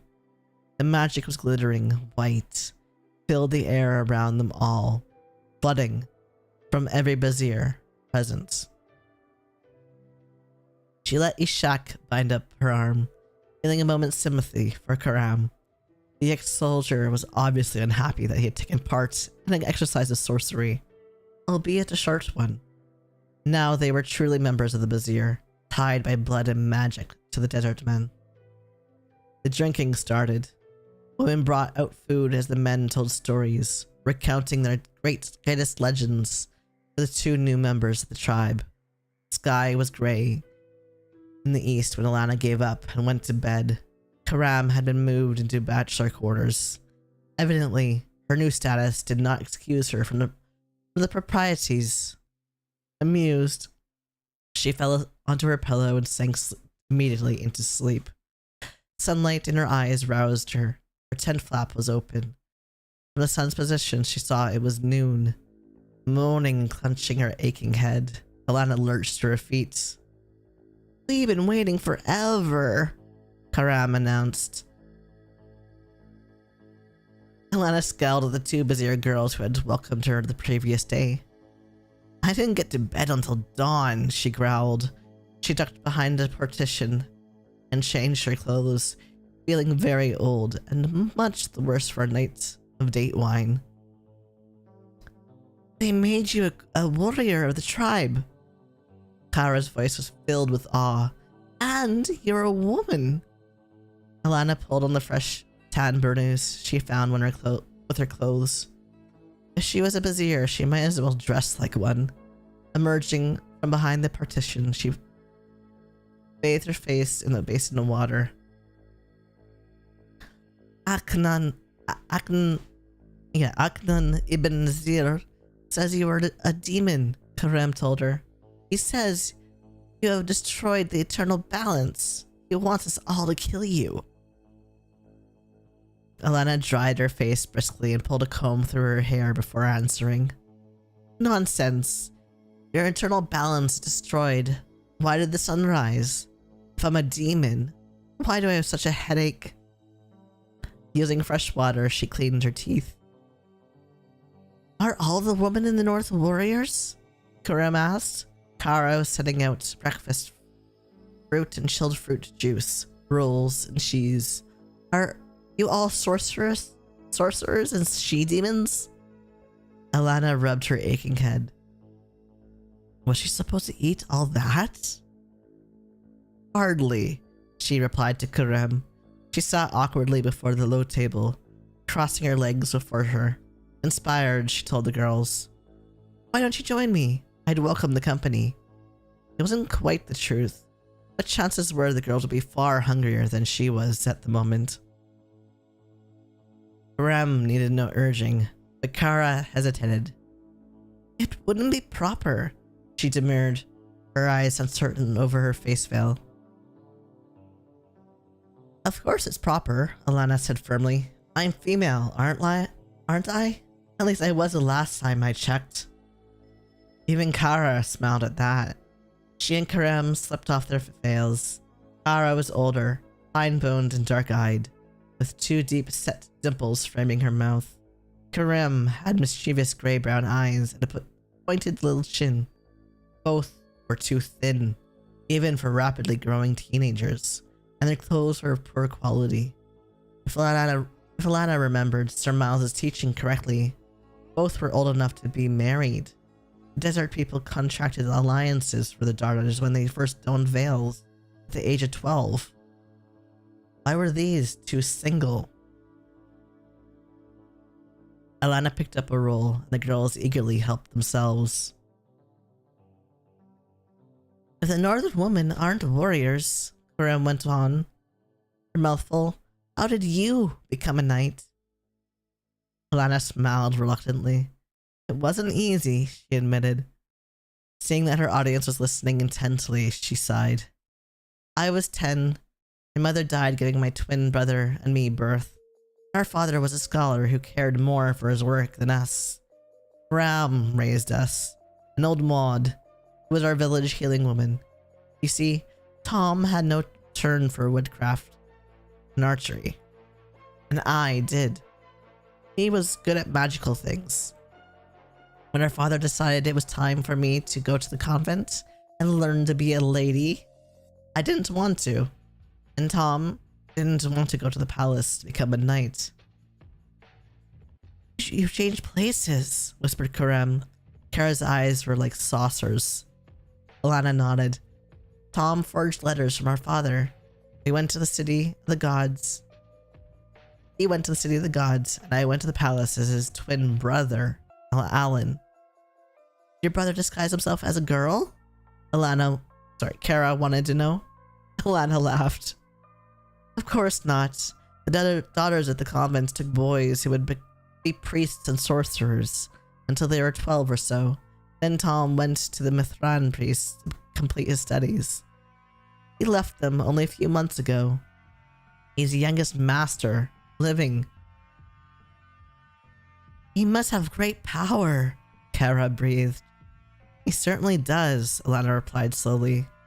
And the ambition to go with it, she added to herself. You lived as a boy all those years? Karem demanded. And no one guessed? No one knew? One of my teachers, Sir Miles of Alao, guessed. I had to use magic to save Prince Jonathan when he had a sweating sickness, and Miles was watching. He must have seen something that gave me away. He knew for years, but he never told anyone. I told George Cooper when I needed a healing woman once. Who is this George Cooper? Asked Karem. Alana grinned. The king of the thieves. You told a thief your secret? Kara gasped. I knew I could trust him. He's always done well by me. Anyone else know? Karem's mouth was full again. Prince Jonathan found out when we fought the Yazander. Both girls made the sign against evil. Like all Bazir, they had grown up fearing the Yazander. They made my clothes disappear, Lana continued, blushing. By the time I was old enough, there was no way John could have misunderstood. Your chest, Kara nodded. Startled, she added, That's right. How did you manage to disguise that? I bound myself, Alana confessed. I never took my shirt off around the boys, either. It was difficult at first, but after a while they just accepted the fact that I was eccentric. Still don't understand, Kara was frowning. Women are weaker than men, unfitted to be warriors. Surely they could tell.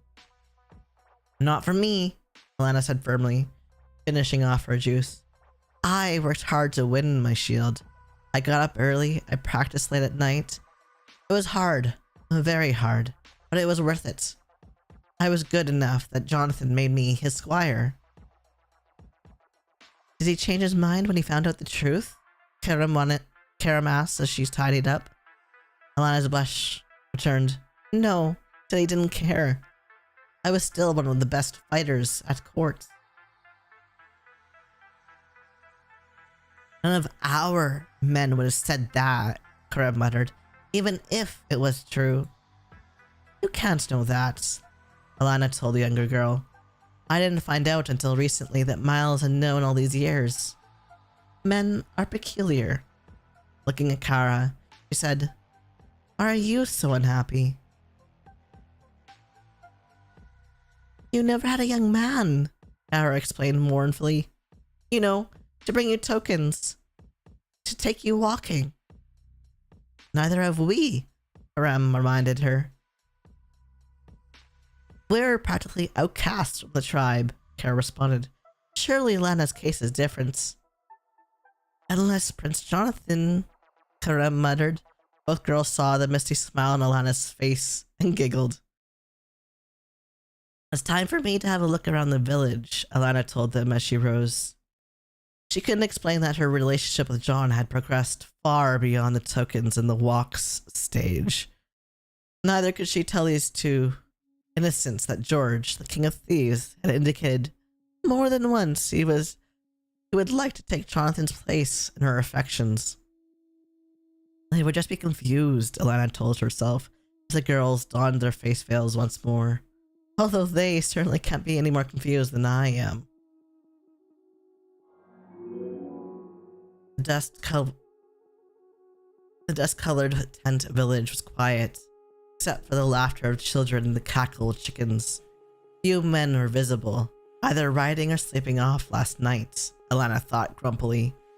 Most of the women abroad hurried out of her path. Puzzled, she stopped to see if anyone would meet her eyes. Only the youngest children did, and they were snatched from her sight by their mothers. I really do think I'm some kind of demon, she whispered, shocked. They're just ignorant, Karam replied stubbornly. We know, Kara, Ishak, and I, that you're an ordinary woman. Not an ordinary woman, Kara demurred, but you're real. Alana halted. What makes you three so ready to believe I'm really human? She asked. The girls exchanged looks. Aknan ibn Nazir says that 3 of us are easily distracted from the right path, and that we are the growing ground for evil. Kara explained. Her face had darkened. Perhaps I am a growing ground for evil, she cried. I am not a mean old man who cannot countenance anything new. I don't make people outcasts because they don't bow down to me. Karam nodded solemnly. It's true, she assured Alana. Halaf will not let him cast us out into the desert, but if Adnan ibn Nazir is still here when Halaf dies... Demon! A shriek of rage came from behind them. Alana spun, her hand instantly going to Lightning's hilt. For a moment, her heart twisted, pain as she remembered that her sword was useless. Ibn Nazir, the shaman, stood behind them, flanked by women and a few men. Demon! He screamed again, pointing a trembling finger at Ilana.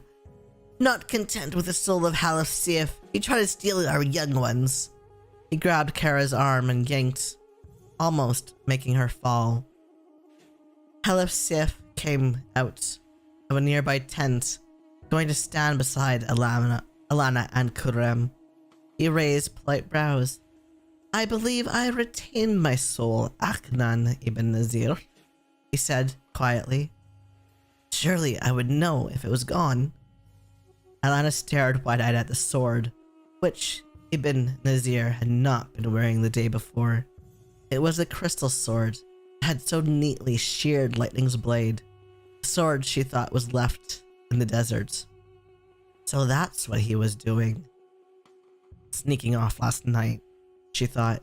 The sword's hilt design was distinctive. Where has she seen it before?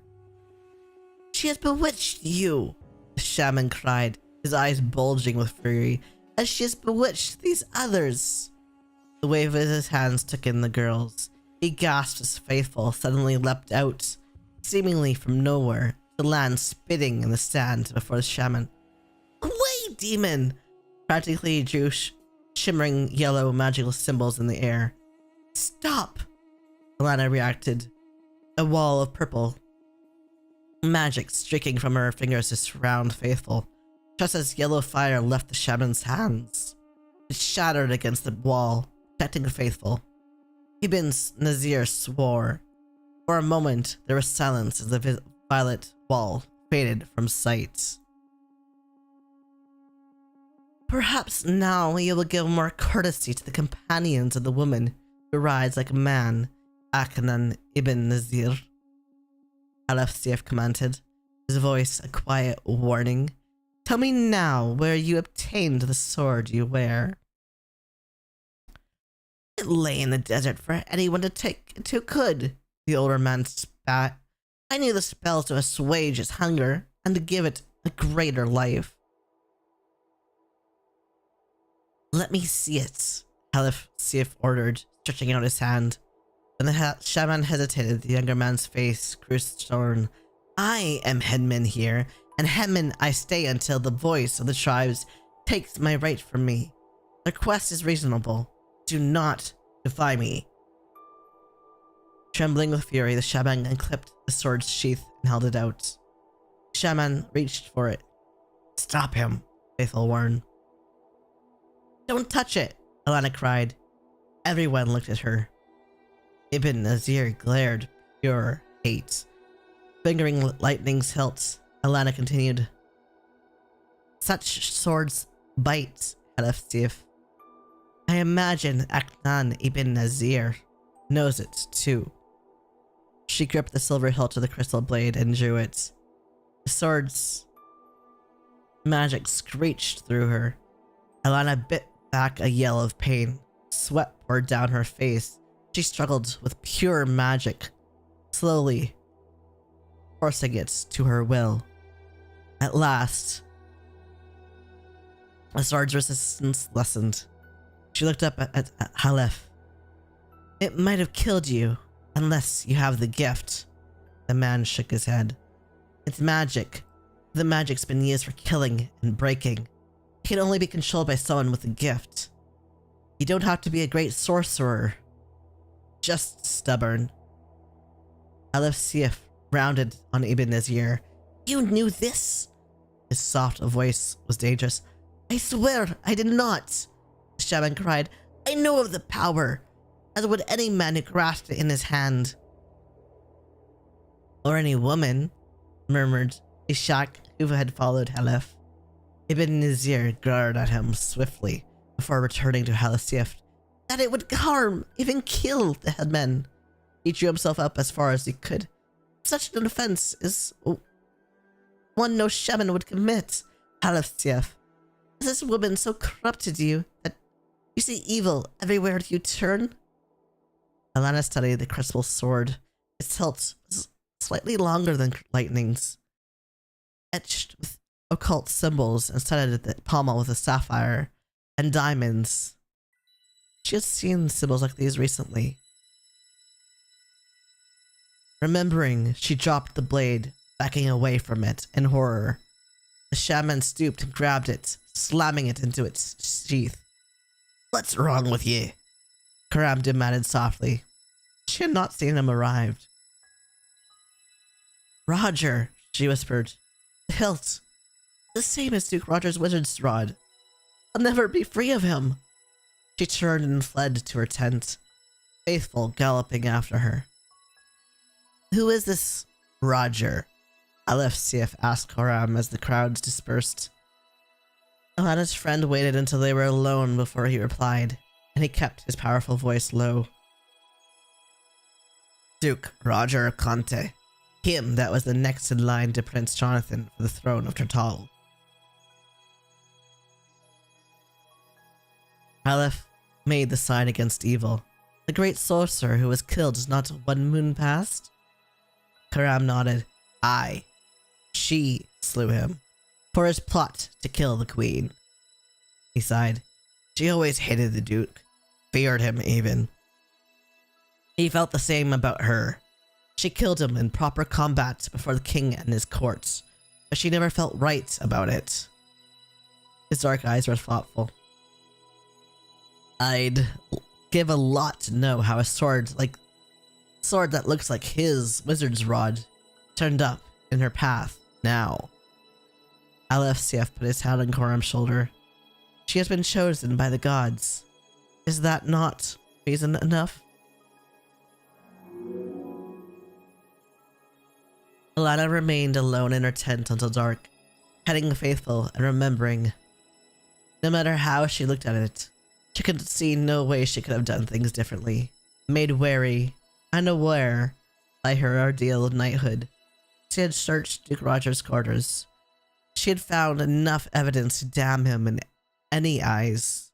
The wax model of the queen, worn away by falling water, until the queen herself was close to death. Wax images of the king, the prince, and the important court officials, even one of Alana, all tied up in a thick veil. She had taken the evidence the king rolled, presented it before the entire court. Roger had demanded a trial by combat. She had won. She had hated Roger Conte. She couldn't forget the sight of him as he was carried into his tomb, far beneath the palace. She'd spent so much of her life thinking about that sorcerer, who was Jonathan's cousin, that it was hard to realize he was gone. You're being ridiculous, Faithful commented. He would have cut you up and fed you to wild beasts if he had won. He was evil. He deserved to die. I wish I could view it that simply, Alana said ruefully. I still wonder if perhaps I moved too fast. That's what he wanted you to think, remember? Was the cat's tart reply. Alana shook her head, still unconvinced. Merciful mother, is it that dark? Is it dark already? Night comes swiftly here. Aleph commanded from the doorway. He crouched beside her, his face in shadow. Already we have communed with the voice of the tribes. He comes. Who is this? The voice of the tribes, Alana wanted to know. He is the first among us, the headman replied. At sunset, we gather at our fires and join with him. Each man and woman among the Vizier. Thus he knows our thoughts, our wishes. He knows that what has passed during the day, he judges with a complete knowledge of our hearts and our minds. Alana shivered, letting the Vizier help her to her feet. I doubt I would be fit for such a life, she said dryly. Carry all those memories every day? No, indeed. Alef chuckled as he led her out of the tent. Not many are called to the life of the voice, if that soothes you, he commented. He'll be here within the week. For a moment, the tall Vizier sighed, looking older than his years. Between me and thee, woman of my tribe, he said quietly, I hope the voice will aid me to a fair solution in this matter of Ibn Vizier. The old man disturbs the tribe's balance between headman and shaman. It cannot end well. He grimaced. Come, there are tales you have not heard. Before I forget his message, the voice asked me to say that you have met him in the sunset room of Persepolis Castle. The sunset room? She thought, startled. The governor of Persepolis Castle. What was his name? Ali Mukhtab. He took us there. Me and John and Varul, Alex, Gary. He was the one who told us about the Black City. He was tall with a nice vest and intense eyes. John asked him for a written history of the Vizier. Ali Mukhtab? She whispered in shock. Ali Mukhtab is the voice of the tribes. He is, Halef Sief confirmed. A better man to keep watch over the castle, where our oldest records are kept. Come, for now, become a member of the tribe. The voice will be here in 7 days. He'll answer your questions then. You have a break. I made a best piece of fan art of us. You did? Let's see. Aw. Cute. I love it.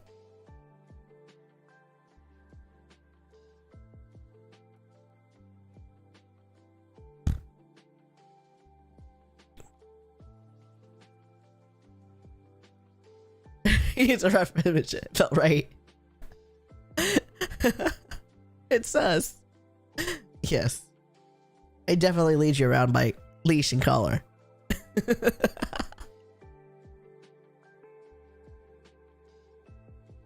Oh, let's see if I can show everyone.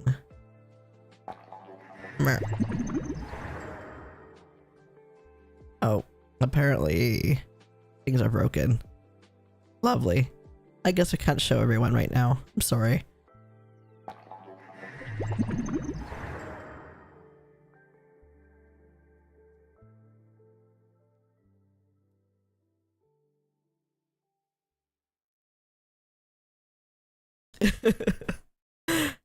It's a secret.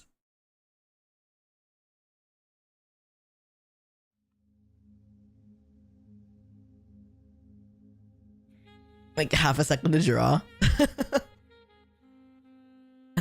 I wish I could draw like that in half a second. All I could do is stick figures. I'm gonna change my discard icon discard though. Yee. At you. I shall. And that should be the new Discord logo. Our new Discord logo.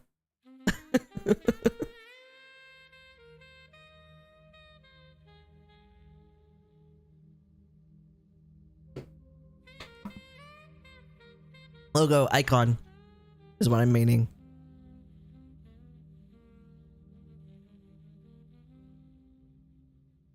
In like 5 minutes, really? Yeah.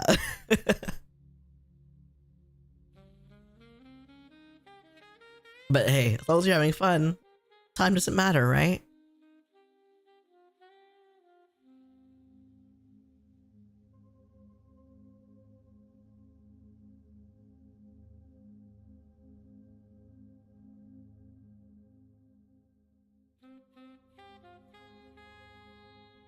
Did. Yes. Looks good.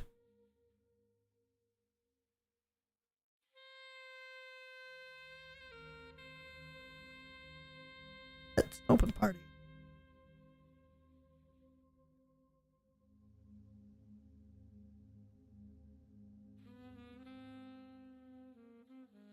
Oh, I see. Cool. Alright. And like unintentionally, the more I work on it, at the same time, the more I realize they aesthetically go together. So like, against our will, the bog fridge lives on. Yush. I mean, it's hard not to have the same aesthetic because you're the one drawing both of our models.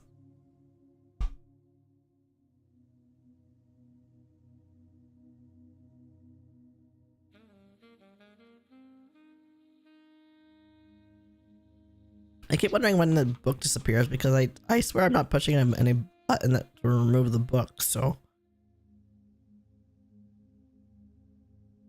Yeah, and since your input is gives Finn and Sugar and pictures of cool outfits. I mean, it's my only way I can say what look I'm looking for.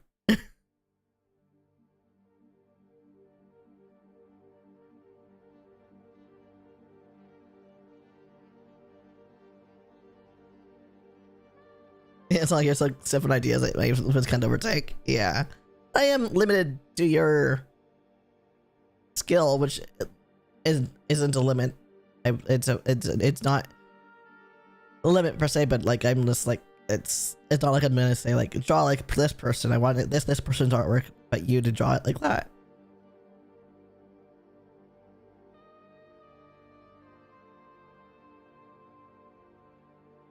First example is Scar gives Finn ref and he can't just go fucking down with the fearfulest Drake. He's still there and she comes off of yeah. He's just like yeah, it's my way of creating characters is finding artwork and being like this one works and then it's like actually no.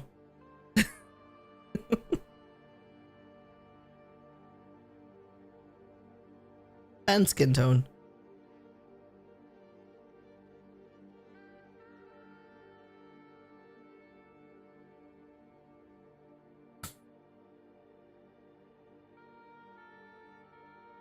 Okay, how much is left of this chapter?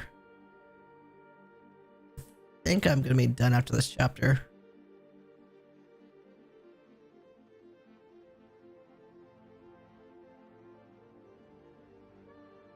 And it's like way too, it gets way too warm in here. I'm gonna need to sort out, I don't know if I need a fan or something.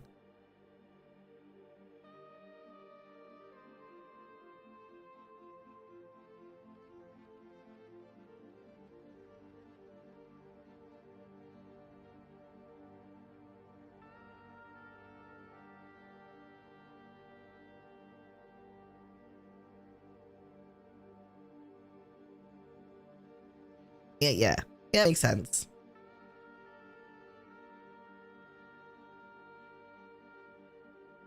Okay. Ugh.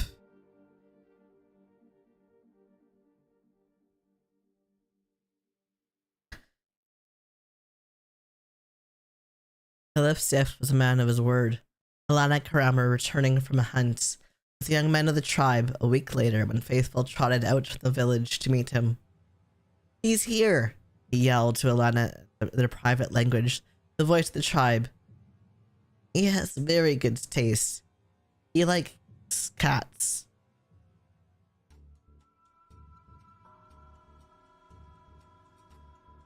Drat.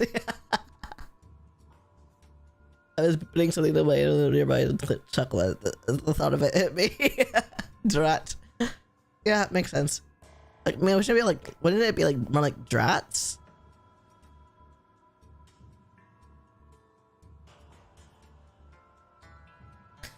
I know he likes cats.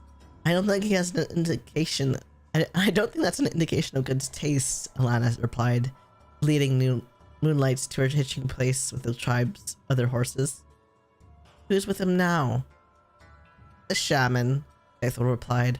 One of his women friends lured Halif away with a lie about a quarrel in her household.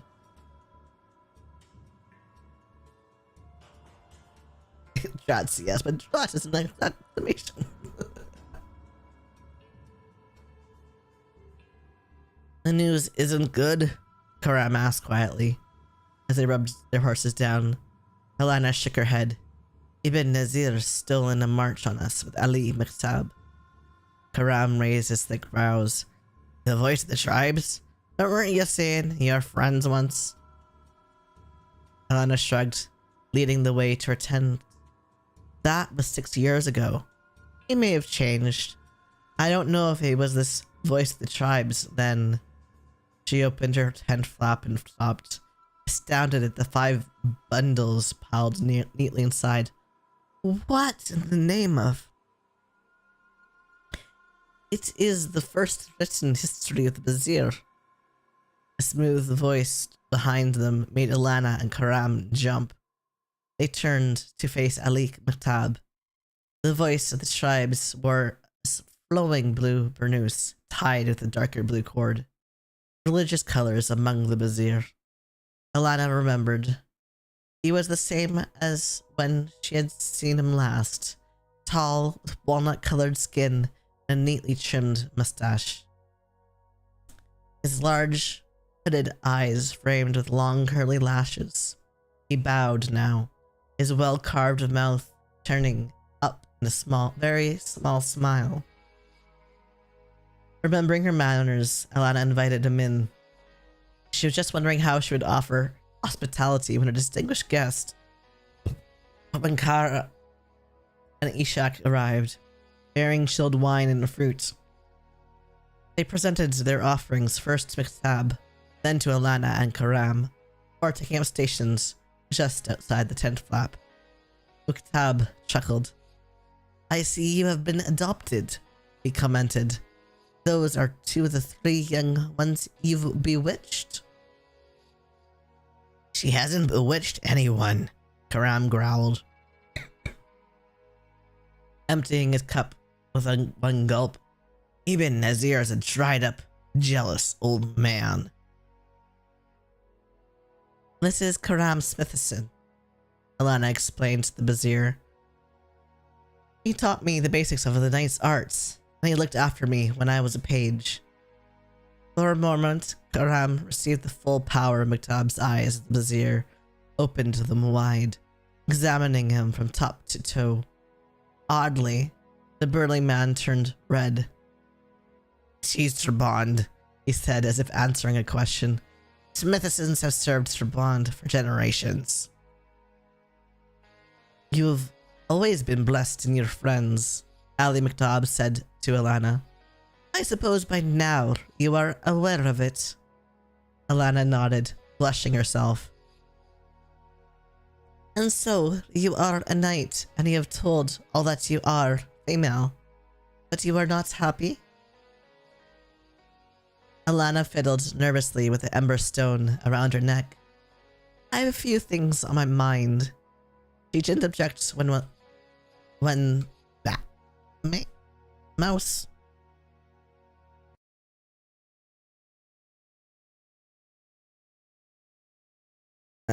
Okay, she didn't object when the man reached over and picked the ember stone from her fingers, examining it. At last, he sighed and let her tuck it back beneath her shirt. The favored of the gods always have much on their minds, he admitted.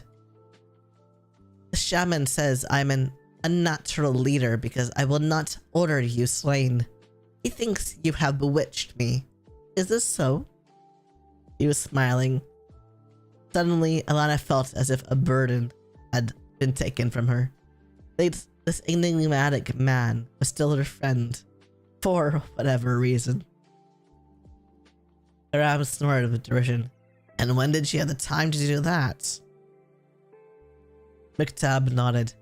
I asked the same question, received no satisfactory answer. When I inquired how the voice of the tribes may order the slaying of a member of the tribe without full cause under law and a just hearing before the fire, even Nazir told me the nameless gods would have my soul for their enjoyment. The Vizier shrugged. The law is a law. He knows this as well as any. His eyes were serious as he looked at Alana. He wants you dead, Alana of Trebond. He had his chance when Hakim fought me, she replied carelessly. I don't understand why he's making a fuss now. You are a terrifying creature, the voice told her solemnly. You do not take your place in your father's tent, letting men make your decisions. You ride as a man, you fight as a man, and you think as a man. I think as a human being, she retorted. Men don't think any differently from women. They just make more noise about being able to.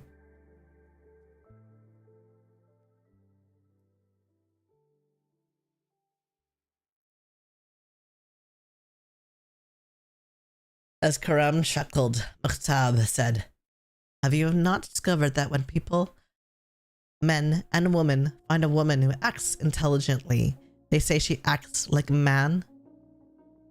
Alana could find no answer to this. She glared at the guffawing Karam. Many of those who take the shaman's leadership are women, Mukhtab went on. You frighten them. You're too new. You're too different. Will they have to behave differently now that you are of the tribe? Better let you die and become a legend.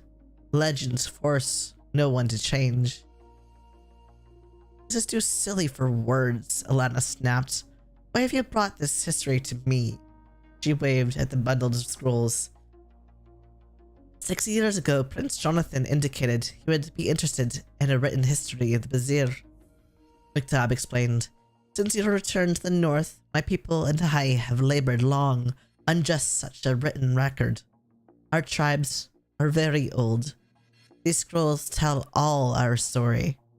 The time before we left our farms across the inland sea. We ask you to see that the prince gets them as soon as possible. It is vital. He looked at Karam. May I speak with her alone? Karam struggled to his feet and left. Anna watched him go before asking, Why is it vital? I hadn't planned to return to the palace for a long time. If ever, she thought with a terrible feeling of homesickness. It is vital, Ali Mukhtab whispered, leaning close, because the end of my life draws near. Before I complete my last illness, Prince Jonathan must become the voice of the tribes.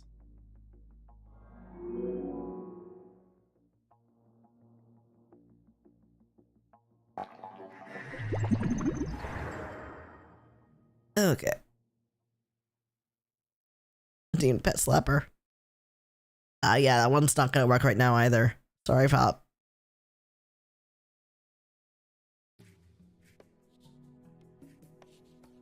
No, the... Pet him for me. Let's see. I could do so quick. No,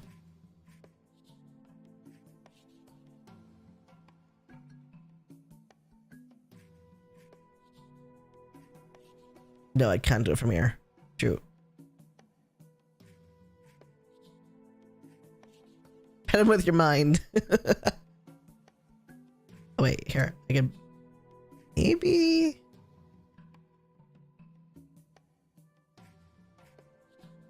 One sec, I need to... Meet. Sort of. Kinda works.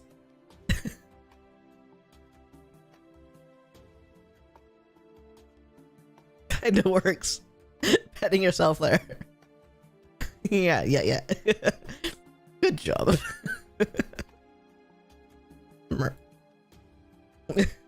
I got it to work somehow. I just realized your Vtuber def taller than mine, you know. I wanted to be tall. Yeah, that's not gonna work either.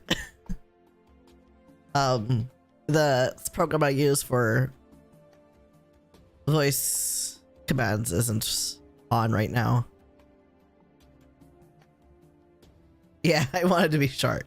So we got what we wanted.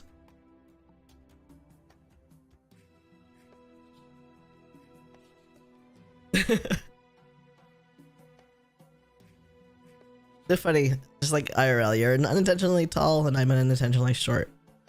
I am not tall, IRL. I am not tall, I am short man. I am 5'2".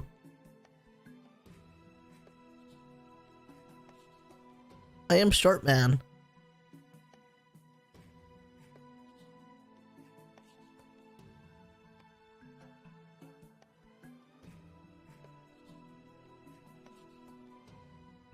I wanted to be tall man. I no, I made the response 1 inch shorter than for you.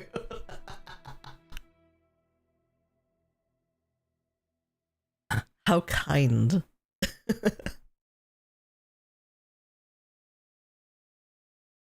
That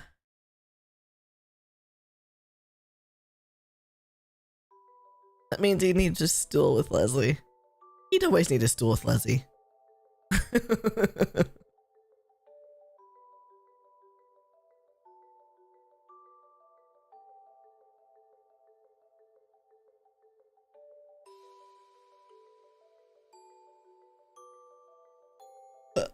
Okay. Not that I've done much today, but I'm tired. That's because it's just way too warm in this room. This room's like way too small to house a computer. And yet, it does.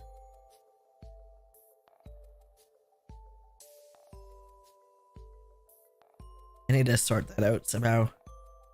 The only problem is if I add a fan, the fan will be picked up a mic, and it's annoying.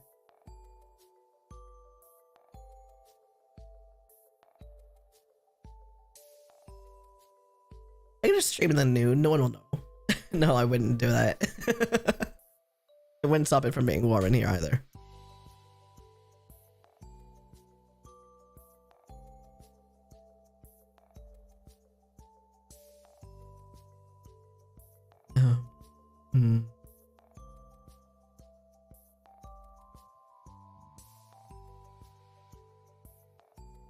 Anyhow, this is gonna be it for tonight. I will be trying to stream some more over the next. Also, stream some more in general, but I'm gonna try to do some daytime streams over the next few weeks when I can, because no work means I can do stuff like that. Although I do still need to kind of try or get unpacking stuff too. But until then, see you all next time. Have a good night. Bye-bye.